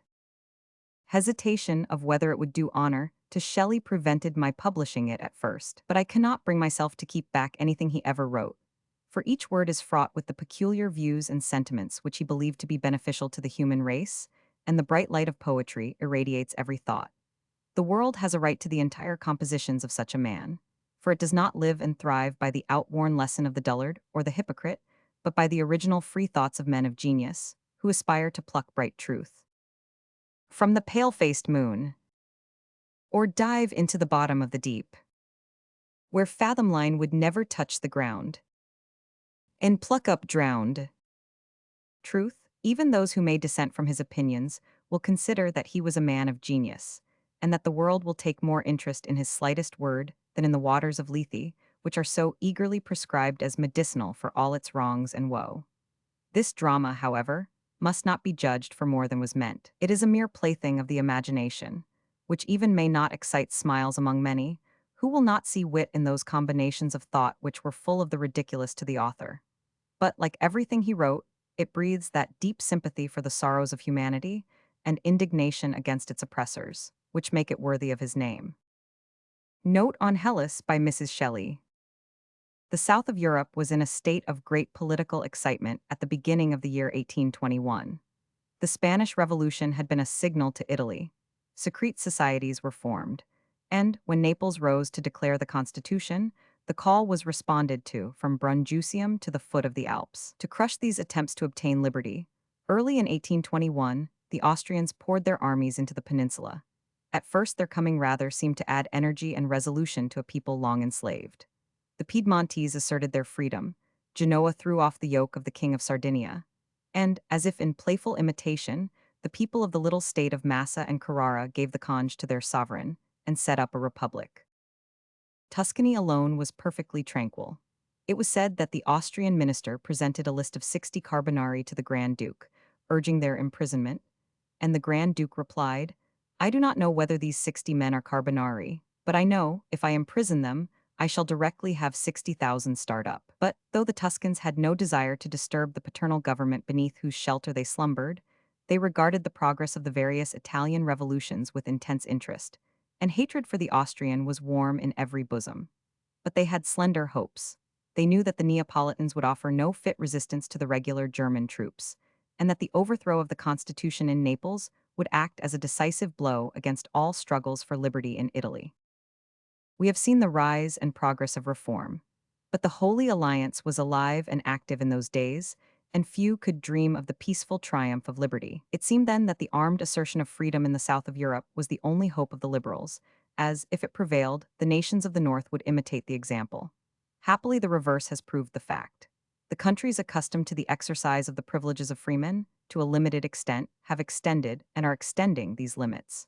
Freedom and knowledge have now a chance of proceeding hand in hand, and, if it continue thus, we may hope for the durability of both. Then, as I have said, in 1821, Shelley, as well as every other lover of liberty, looked upon the struggles in Spain and Italy as decisive of the destinies of the world, probably for centuries to come. The interest he took in the progress of affairs was intense. When Genoa declared itself free, his hopes were at their highest.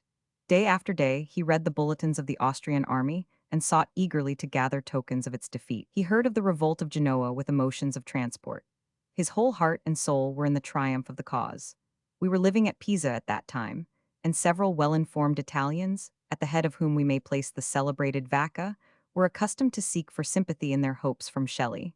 They did not find such for the despair they too generally experienced, founded on contempt for their southern countrymen. While the fate of the progress of the Austrian armies then invading Naples was yet in suspense, the news of another revolution filled him with exultation. We had formed the acquaintance at Pisa of several Constantinopolitan Greeks, of the family of Prince Karaja, formerly Hospodar of Wallachia, who, hearing that the bowstring, the accustomed finale of his viceroyalty, was on the road to him, escaped with his treasures and took up his abode in Tuscany. Among these was the gentleman to whom the drama of Hellas is dedicated. Prince Mavrocordato was warmed by those aspirations for the independence of his country, which filled the hearts of many of his countrymen. He often intimated the possibility of an insurrection in Greece, but we had no idea of its being so near at hand, when, on the 1st of April, he called on Shelley, bringing the proclamation of his cousin, Prince Ypsilanti, and, radiant with exultation and delight, declared that henceforth Greece would be free. Shelley had hymned the dawn of liberty in Spain and Naples, in two odes dictated by the warmest enthusiasm. He felt himself naturally impelled to decorate with poetry the uprise of the descendants of that people, whose works he regarded with deep admiration, and to adopt the vaticinatory character in prophesying their success. Hellas was written in a moment of enthusiasm. It is curious to remark how well he overcomes the difficulty of forming a drama out of such scant materials. His prophecies, indeed, came true in their general, not their particular purport. He did not foresee the death of Lord Londonderry, which was to be the epoch of a change in English politics, particularly as regarded foreign affairs, nor that the navy of his country would fight for instead of against the Greeks, and by the battle of Navarino secure their enfranchisement from the Turks. Almost against reason, as it appeared to him, he resolved to believe that Greece would prove triumphant, and in this spirit, auguring ultimate good, yet grieving over the vicissitudes to be endured in the interval, he composed his drama. Hellas was among the last of his compositions, and is among the most beautiful. The choruses are singularly imaginative and melodious in their versification. There are some stanzas that beautifully exemplify Shelley's peculiar style, as, for instance, the assertion of the intellectual empire which must be forever the inheritance of the country of Homer, Sophocles, and Plato. But Greece and her foundations are built below the tide of war, based on the crystalline sea, of thought and its eternity. And again, that philosophical truth felicitously imaged forth. Revenge and wrong bring forth their kind. The foul cubs like their parents are. Their den is in the guilty mind. And conscience feeds them with despair. The conclusion of the last chorus is among the most beautiful of his lyrics. The imagery is distinct and majestic. The prophecy, such as poets love to dwell upon, the regeneration of mankind, and that regeneration reflecting back splendor on the foregone time, from which it inherits so much of intellectual wealth, and memory of past virtuous deeds, as must render the possession of happiness and peace of tenfold value. Note on the early poems by Mrs. Shelley. The remainder of Shelley's poems will be arranged in the order in which they were written. Of course, mistakes will occur in placing some of the shorter ones. For, as I have said, many of these were thrown aside, and I never saw them till I had the misery of looking over his writings after the hand that traced them was dust. And some were in the hands of others, and I never saw them till now. The subjects of the poems are often to me an unerring guide, but on other occasions I can only guess, by finding them in the pages of the same manuscript book that contains poems with the date of whose composition I am fully conversant. In the present arrangement, all his poetical translations will be placed together at the end. The loss of his early papers prevents my being able to give any of the poetry of his boyhood. Of the few I give as early poems, the greater part were published with Alastor. Some of them were written previously, some at the same period. The poem beginning, "Oh, there are spirits in the air," was addressed in idea to Coleridge, whom he never knew, and at whose character he could only guess imperfectly through his writings and accounts he heard of him from some who knew him well. He regarded his change of opinions as rather an act of will than conviction, and believed that in his inner heart he would be haunted by what Shelley considered the better and holier aspirations of his youth. The summer evening that suggested to him the poem written in the churchyard of Lechlade occurred during his voyage up the Thames in 1815. He had been advised by a physician to live as much as possible in the open air, and a fortnight of a bright warm July was spent in tracing the Thames to its source. He never spent a season more tranquilly than the summer of 1815. He had just recovered from a severe pulmonary attack. The weather was warm and pleasant. He lived near Windsor Forest, and his life was spent under its shades or on the water, meditating subjects for verse. Hitherto, he had chiefly aimed at extending his political doctrines, and attempted so to do by appeals in prose essays to the people, exhorting them to claim their rights. But he had now begun to feel that the time for action was not ripe in England, and that the pen was the only instrument wherewith to prepare the way for better things. In the scanty journals kept during those years, I find a record of the books that Shelley read during several years. During the years of 1814, and the list is extensive. It includes, in Greek, Homer, Hesiod, Theocritus, the histories of Thucydides and Herodotus, and Diogenes Laertius. In Latin, Petronius, Suetonius, some of the works of Cicero, a large proportion of those of Seneca and Livy. In English, Milton's poems, Wordsworth's Excursion, Southey's Madoc and Thalaba, Locke on the Human Understanding, Bacon's Novum Organum. In Italian, Ariosto, Tasso, and Alfieri. In French, the Reveries d'un Solitaire of Rousseau. To these may be added several modern books of travel. He read few novels. Note on Poems of 1816 by Mrs. Shelley. Shelley wrote little during this year. The poem entitled The Sunset was written in the spring of the year, while still residing at Bishopsgate. He spent the summer on the shores of the Lake of Geneva. The hymn to intellectual beauty was conceived during his voyage round the lake with Lord Byron. He occupied himself during this voyage by reading the Nouvelle Heloise for the first time. The reading it on the very spot where the scenes are laid added to the interest, and he was at once surprised and charmed by the passionate eloquence and earnest enthralling interest that pervade this work. There was something in the character of Saint Priya, in his abnegation of self, and in the worship he paid to love, that coincided with Shelley's own disposition. And though differing in many of the views and shocked by others, yet the effect of the whole was fascinating and delightful. Mont Blanc was inspired by a view of that mountain and its surrounding peaks and valleys, as he lingered on the bridge of Arve on his way through the valley of Chamonix. Shelley makes the following mention of this poem in his publication of the History of a 6 Weeks' Tour and Letters from Switzerland. The poem entitled Mont Blanc is written by the author of the 2 letters from Chamonix and Vevey. It was composed under the immediate impression of the deep and powerful feelings excited by the objects which it attempts to describe, and, as an undisciplined overflowing of the soul, rests its claim to approbation on an attempt to imitate the untamable wildness and inaccessible solemnity from which those feelings sprang. This was an eventful year, and less time was given to study than usual. In the list of his reading I find, in Greek, Theocritus, the Prometheus of Aeschylus, several of Plutarch's Lives, and the works of Lucian.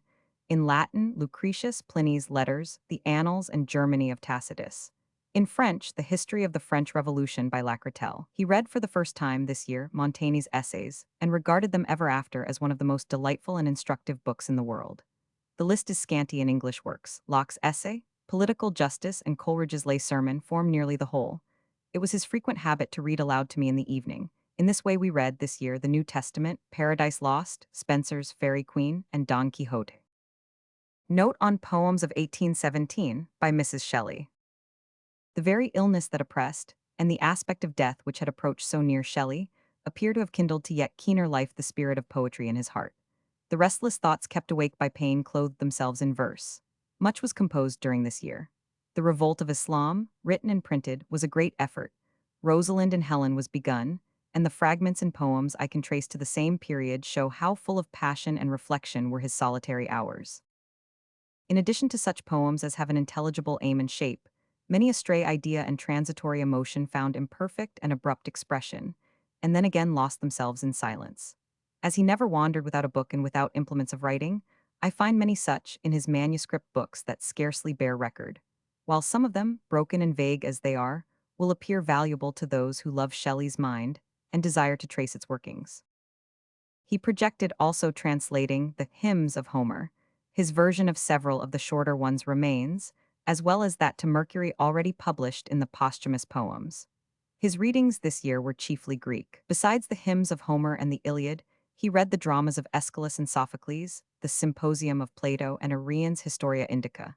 In Latin, Apuleius alone is named. In English, the Bible was his constant study. He read a great portion of it aloud in the evening. Among these evening readings I find also mentioned The Faerie Queen, and other modern works, the production of his contemporaries, Coleridge, Wordsworth, Moore, and Byron. His life was now spent more in thought than action.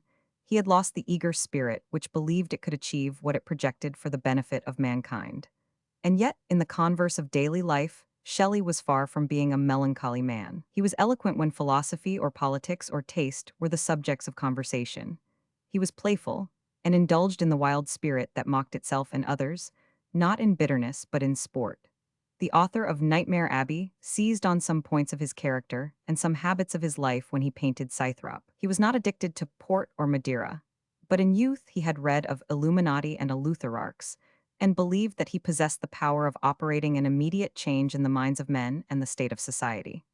These wild dreams had faded. Sorrow and adversity had struck home, but he struggled with despondency as he did with physical pain. There are few who remember him sailing paper boats and watching the navigation of his tiny craft with eagerness, or repeating with wild energy The Ancient Mariner and Southey's Old Woman of Berkeley. But those who do will recollect that it was in such, and in the creations of his own fancy when that was most daring and ideal, that he sheltered himself from the storms and disappointments, the pain and sorrow, that beset his life. No words can express the anguish he felt when his elder children were torn from him. In his first resentment against the Chancellor, on the passing of the decree, he had written a curse, in which there breathes, besides haughty indignation, all the tenderness of a father's love, which could imagine and fondly dwell upon its loss and the consequences. At one time, while the question was still pending, the Chancellor had said some words that seemed to intimate that Shelley should not be permitted the care of any of his children, and for a moment he feared that our infant son would be torn from us. He did not hesitate to resolve, if such were menaced, to abandon country, fortune, everything, and to escape with his child. And I find some unfinished stanzas addressed to this son, whom afterwards we lost at Rome, written under the idea that we might suddenly be forced to cross the sea, so to preserve him. This poem, as well as the one previously quoted, were not written to exhibit the pangs of distress to the public. They were the spontaneous outbursts of a man who brooded over his wrongs and woes, and was impelled to shed the grace of his genius over the uncontrollable emotions of his heart. I ought to observe that the fourth verse of this effusion is introduced in Rosalind and Helen. When afterwards this child died at Rome, he wrote, apropos of the English burying ground in that city, "This spot is the repository of a sacred loss, of which the yearnings of a parent's heart are now prophetic. He is rendered immortal by love, as his memory is by death. My beloved child lies buried here. I envy death the body far less than the oppressors the minds of those whom they have torn from me. The one can only kill the body, the other crushes the affections." Note on Poems of 1818 by Mrs. Shelley. We often hear of persons disappointed by a first visit to Italy. This was not Shelley's case. The aspect of its nature, its sunny sky, its majestic storms, of the luxuriant vegetation of the country, and the noble marble-built cities enchanted him. The sight of the works of art was full enjoyment and wonder. He had not studied pictures or statues before. He now did so with the eye of taste, that referred not to the rules of schools, but to those of nature and truth. The first entrance to Rome opened to him a scene of remains of antique grandeur that far surpassed his expectations, and the unspeakable beauty of Naples and its environs added to the impression he received of the transcendent and glorious beauty of Italy. Our winter was spent at Naples. Here he wrote the fragments of Marenghi and The Woodman and the Nightingale, which he afterwards threw aside. At this time, Shelley suffered greatly in health. He put himself under the care of a medical man who promised great things and made him endure severe bodily pain without any good results. Constant and poignant physical suffering exhausted him.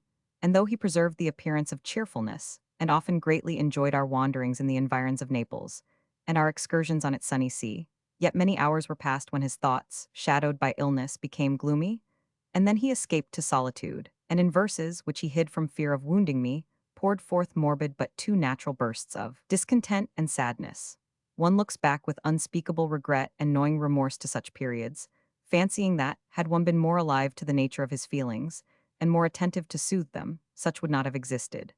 And yet, enjoying as he appeared to do every sight or influence of earth or sky, it was difficult to imagine that any melancholy he showed was aught but the effect of the constant pain to which he was a martyr. We lived in utter solitude, and such is often not the nurse of cheerfulness. For then, at least with those who have been exposed to adversity, the mind broods over its sorrows too intently, while the society of the enlightened, the witty, and the wise enables us to forget ourselves by making us the sharers of the thoughts of others, which is a portion of the philosophy of happiness. Shelley never liked society in numbers. It harassed and wearied him, but neither did he like loneliness, and usually, when alone, sheltered himself against memory and reflection in a book. But with one or two whom he loved, he gave way to wild and joyous spirits, or in more serious conversation expounded his opinions with vivacity and eloquence.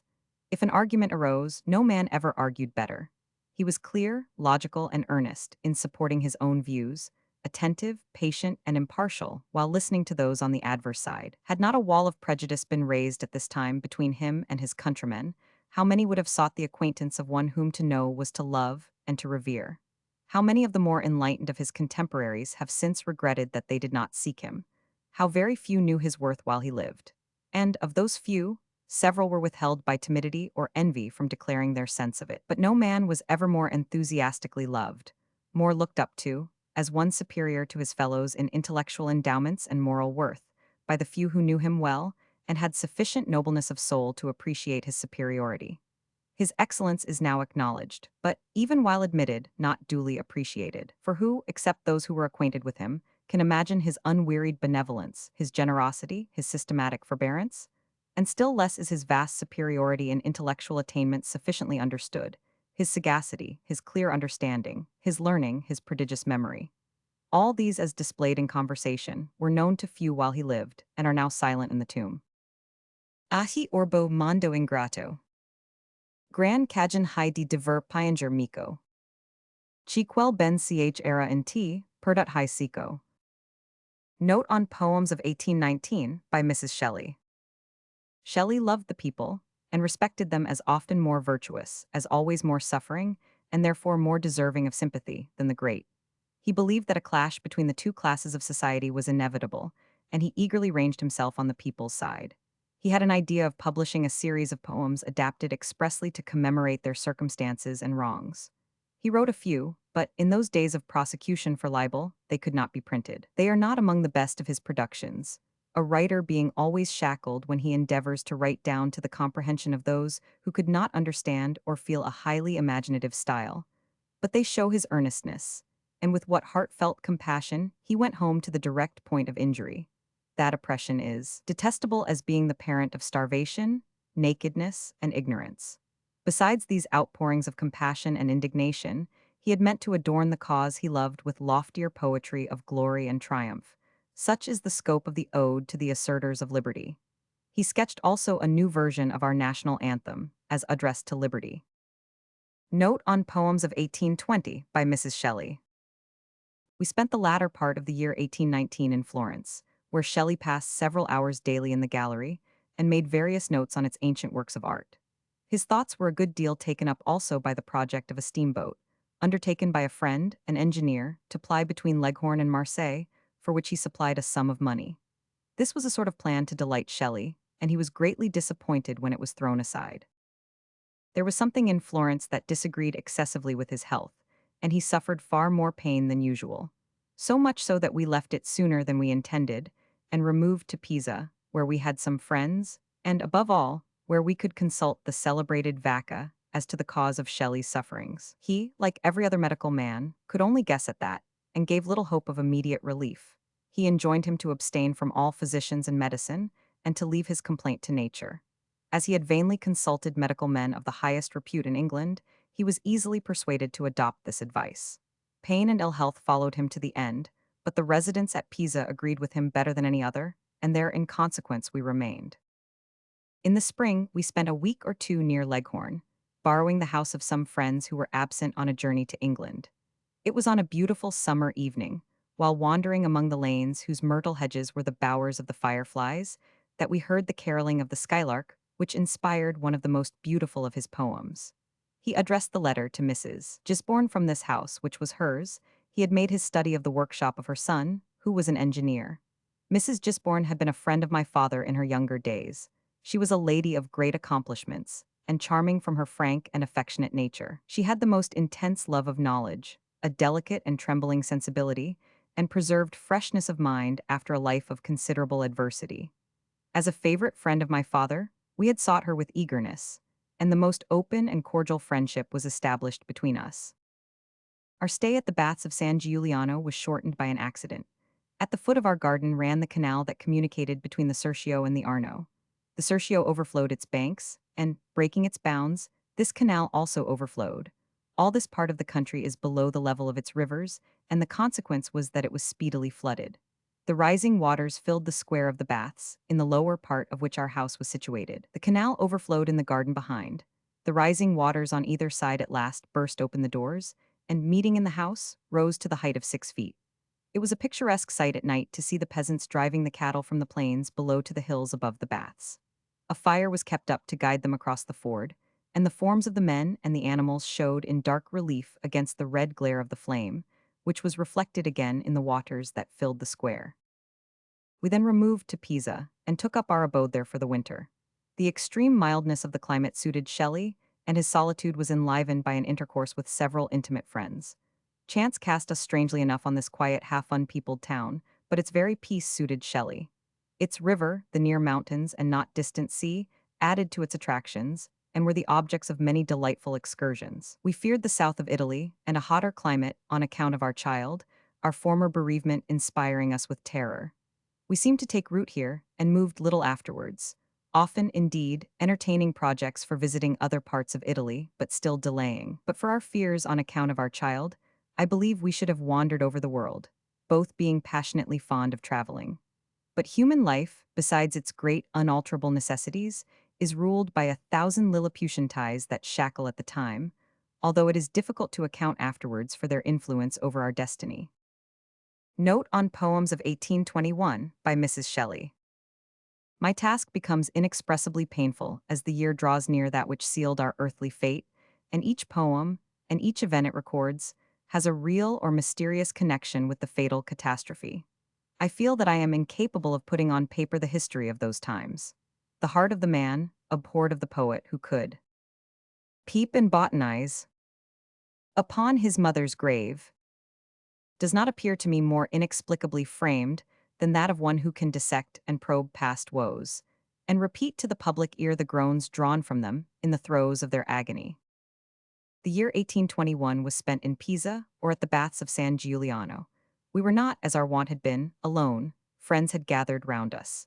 Nearly all are dead, and when memory recurs to the past, she wanders among tombs. The genius, with all his blighting errors and mighty powers, the companion of Shelley's ocean wanderings, and the sharer of his fate, than whom no man ever existed more gentle, generous, and fearless.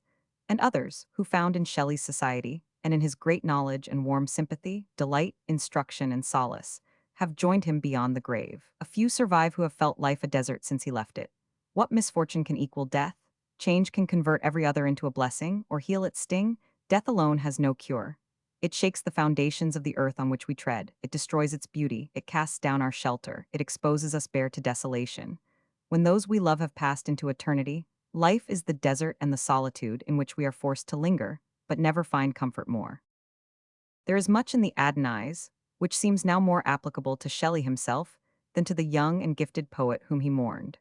The poetic view he takes of death, and the lofty scorn he displays towards his calumniators, are as a prophecy on his own destiny when received among immortal names, and the poisonous breath of critics has vanished into emptiness before the fame he inherits. Shelley's favorite taste was boating. When living near the Thames or by the Lake of Geneva, much of his life was spent on the water. On the shore of every lake or stream or sea near which he dwelt, he had a boat moored. He had latterly enjoyed this pleasure again. There are no pleasure boats on the Arno, and the shallowness of its waters, except in wintertime, when the stream is too turbid and impetuous for boating, rendered it difficult to get any skiff light enough to float. Shelley, however, overcame the difficulty.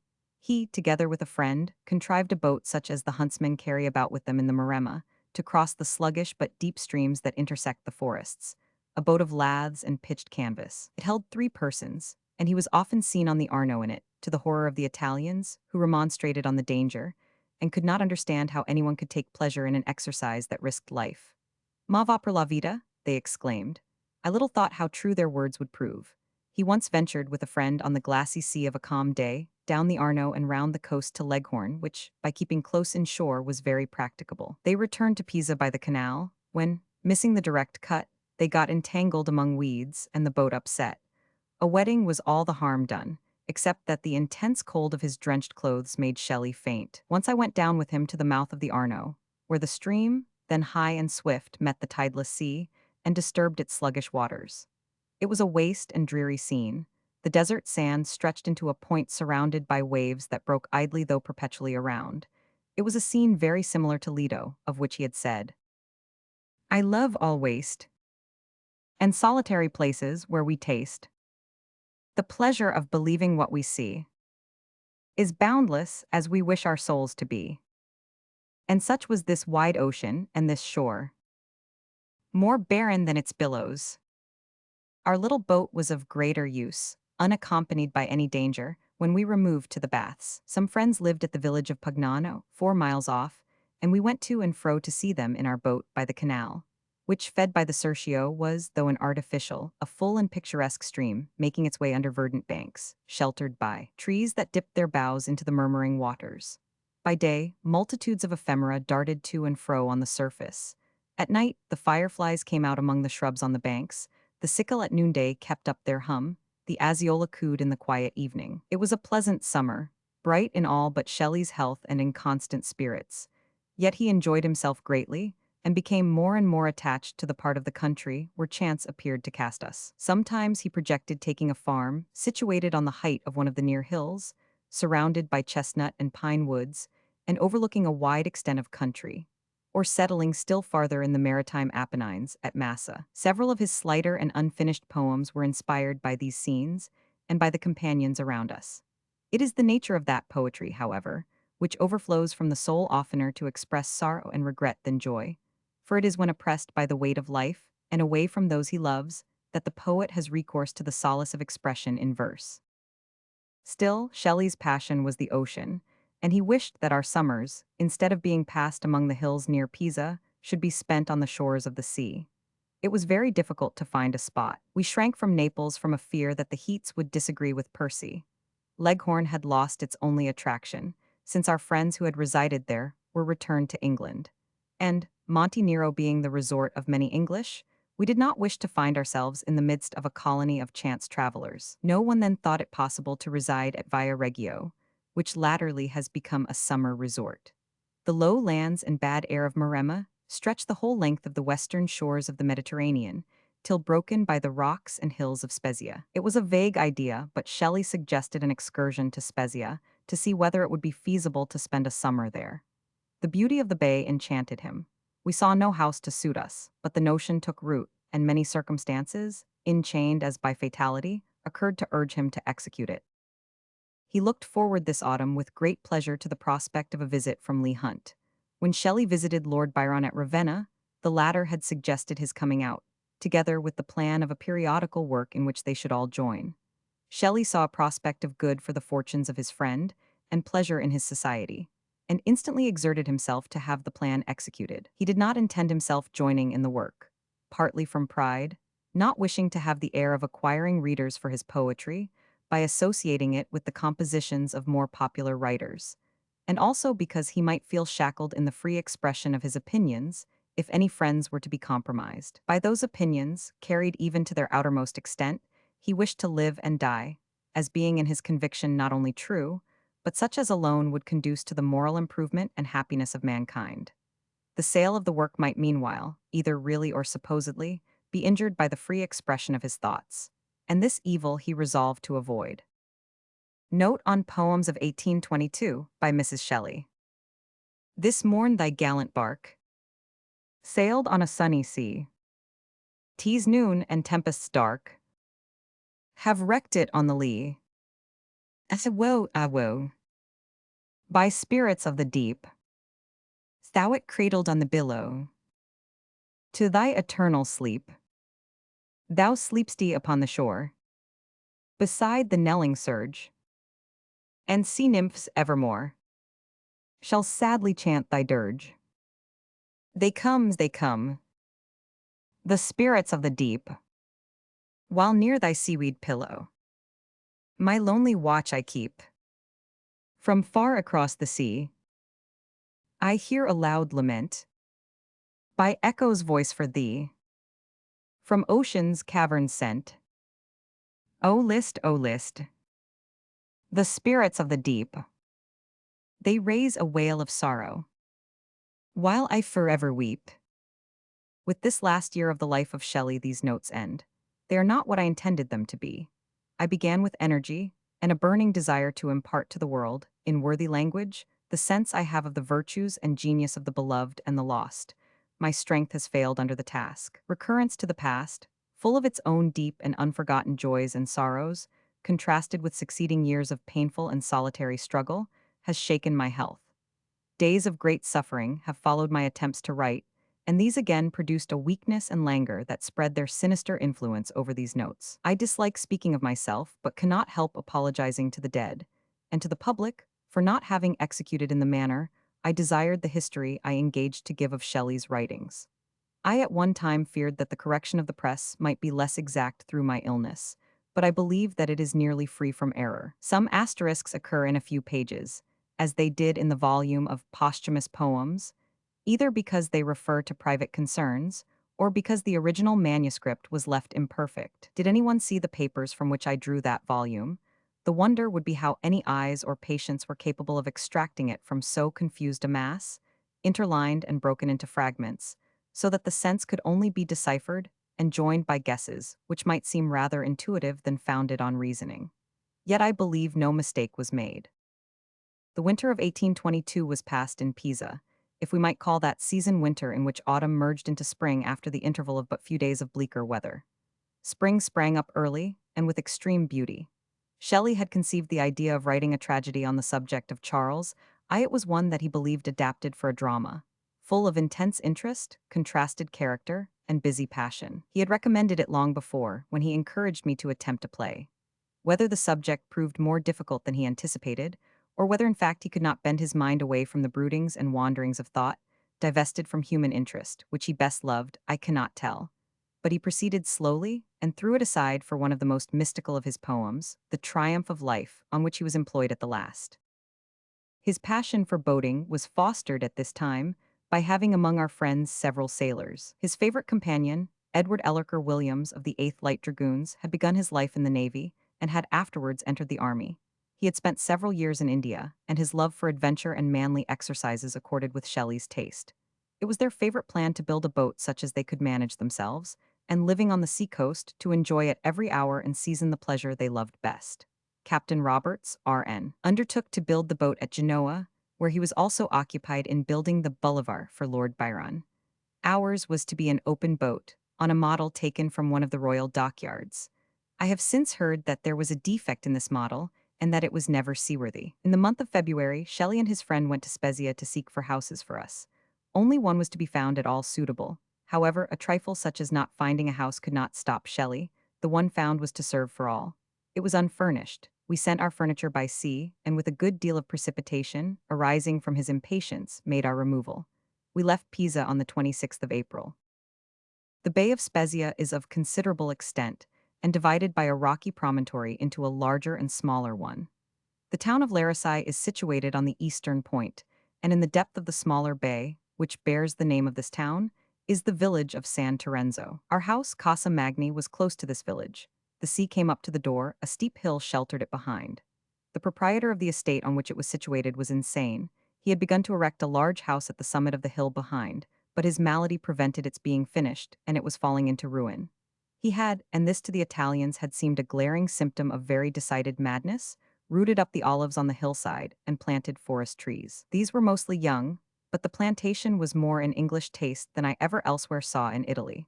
Some fine walnut and ilex trees intermingled their dark massy foliage and formed groups which still haunt my memory, as then they satiated the eye with a sense of loveliness. The scene was indeed of unimaginable beauty. The blue extent of waters, the almost landlocked bay, the near castle of Larissai shutting it into the east, and distant Porto Vener to the west. The varied forms of the precipitous rocks that bound in the beach, over which there was only a winding rugged footpath towards Larissai, and none on the other side.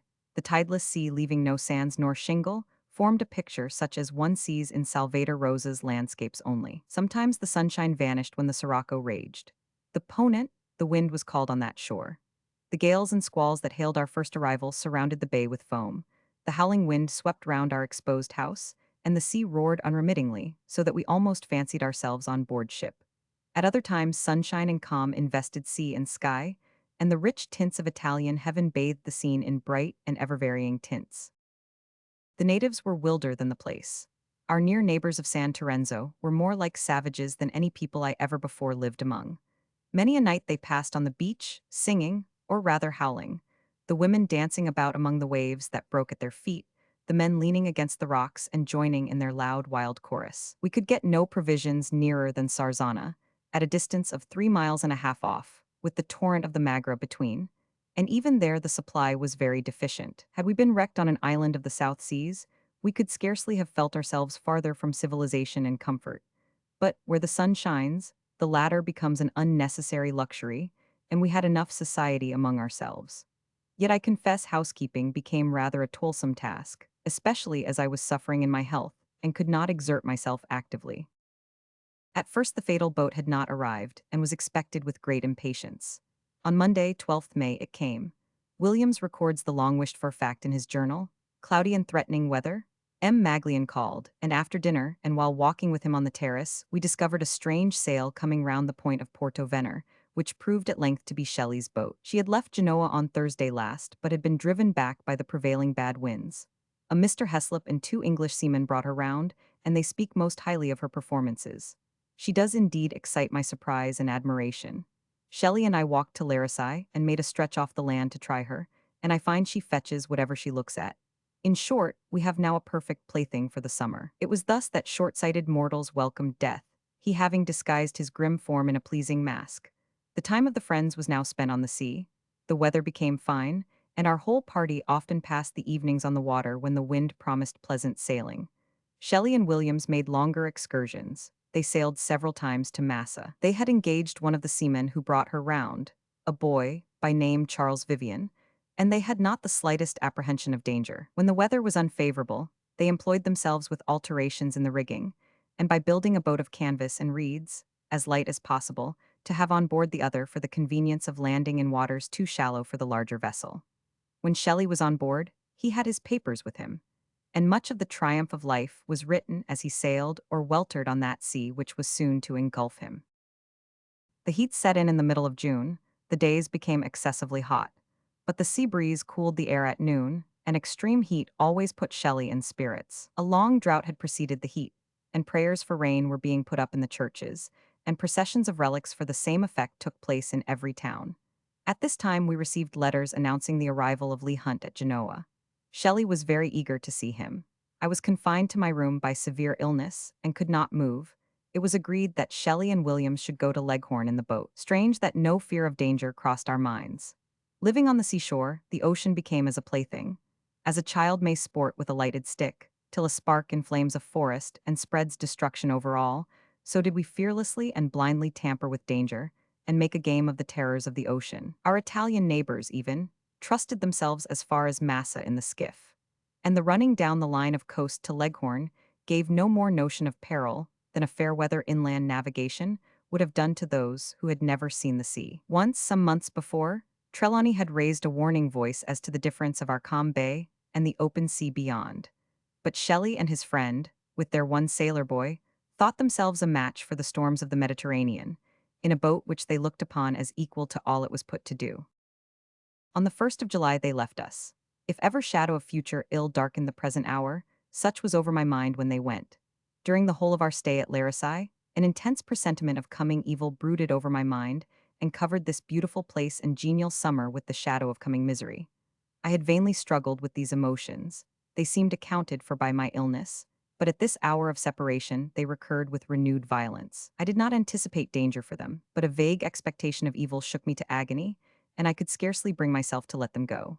The day was calm and clear, and a fine breeze rising at 12, they weighed for Leghorn. They made the run of about 50 miles in 7 hours and a half.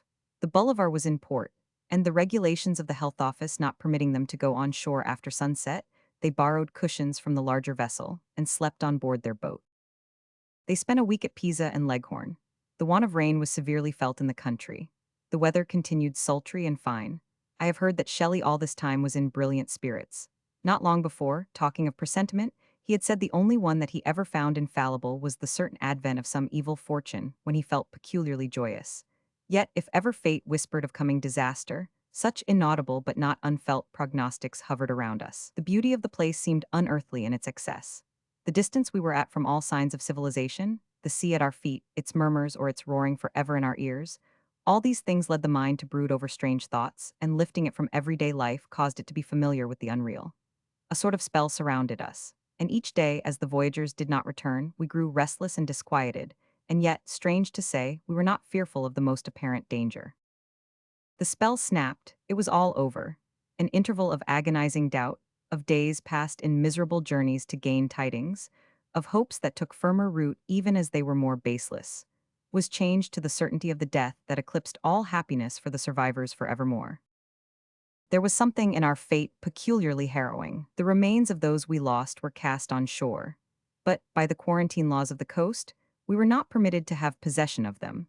The law with respect to everything cast on land by the sea being that such should be burned, to prevent the possibility of any remnant bringing the plague into Italy, and no representation could alter the law. At length, through the kind and unwearied exertions of Mr. Dawkins, our charge d'affaires at Florence, we gained permission to receive the ashes after the bodies were consumed. Nothing could equal the zeal of Trelawney in carrying our wishes into effect. He was indefatigable in his exertions, and full of forethought and sagacity in his arrangements. It was a fearful task. He stood before us at last, his hands scorched and blistered by the flames of the funeral pyre, and by touching the burnt relics as he placed them in the receptacles prepared for the purpose. And there, in compass of that small case, was gathered all that remained on earth of him whose genius and virtue were a crown of glory to the world, whose love had been the source of happiness, peace, and good, to be buried with him. The concluding stanzas of the Adonaïs pointed out where the remains ought to be deposited, in addition to which our beloved child lay buried in the cemetery at Rome. Thither Shelley's ashes were conveyed, and they rest beneath one of the antique weed-grown towers that recur at intervals in the circuit of the massy ancient wall of Rome. He selected the hallowed place himself. There is the sepulchre. Oh, not of him, but of our joy. And grey walls moulder round, on which dull time feeds like slow fire upon a hoary brand, and one keen pyramid with wedge sublime, pavilioning the dust of him who planned. This refuge for his memory doth stand, like flame transformed to marble, and beneath a field is spread, on which a newer band have pitched in heaven's smile their camp of death. Welcoming him, we lose with scarce extinguished breath. Could sorrow for the lost, and shuddering anguish at the vacancy left behind, be soothed by poetic imaginations, there was something in Shelley's fate to mitigate pangs which yet, alas, could not be so mitigated, for hard reality brings too miserably home to the mourner all that is lost of happiness, all of lonely unsolaced struggle that remains. Still, though dreams and hues of poetry cannot blunt grief, it invests his fate with a sublime fitness, which those less nearly allied may regard with complacency. A year before he had poured into verse all such ideas about death as give it a glory of its own. He had, as it now seems, almost anticipated his own destiny. And when the mind figures his skiff wrapped from sight by the thunderstorm, as it was last seen upon the purple sea, and then, as the cloud of the tempest passed away, no sign remained of where it had been. Captain Roberts watched the vessel with his glass from the top of the lighthouse of Leghorn, on its homeward track. They were off via Reggio, at some distance from shore, when a storm was driven over the sea. It enveloped them and several larger vessels in darkness. When the cloud passed onwards, Roberts looked again, and saw every other vessel sailing on the ocean except their little schooner, which had vanished. From that time he could scarcely doubt the fatal truth, yet we fancied that they might have been driven towards Elba or Corsica, and so be saved. The observation made as to the spot where the boat disappeared caused it to be found, through the exertions of Trelawney for that effect. It had gone down in 10 fathom water, it had not capsized, and except such things as had floated from her, everything was found on board exactly as it had been placed when they sailed. The boat itself was uninjured. Roberts possessed himself of her and decked her, but she proved not seaworthy, and her shattered planks now lie rotting on the shore of one of the Ionian islands, on which she was wrecked. Who but will regard as a prophecy the last stanza of the Adonaïs? The breath whose might I have invoked in song descends on me, my spirit's bark is driven. Far from the shore, far from the trembling throng, whose sails were never to the tempest given. The massy earth and sphered skies are riven. I am borne darkly, fearfully afar, whilst burning through the inmost veil of heaven. The soul of Adonaïs like a star beacons from the abode where the eternal are. Putney, May 1, 1839.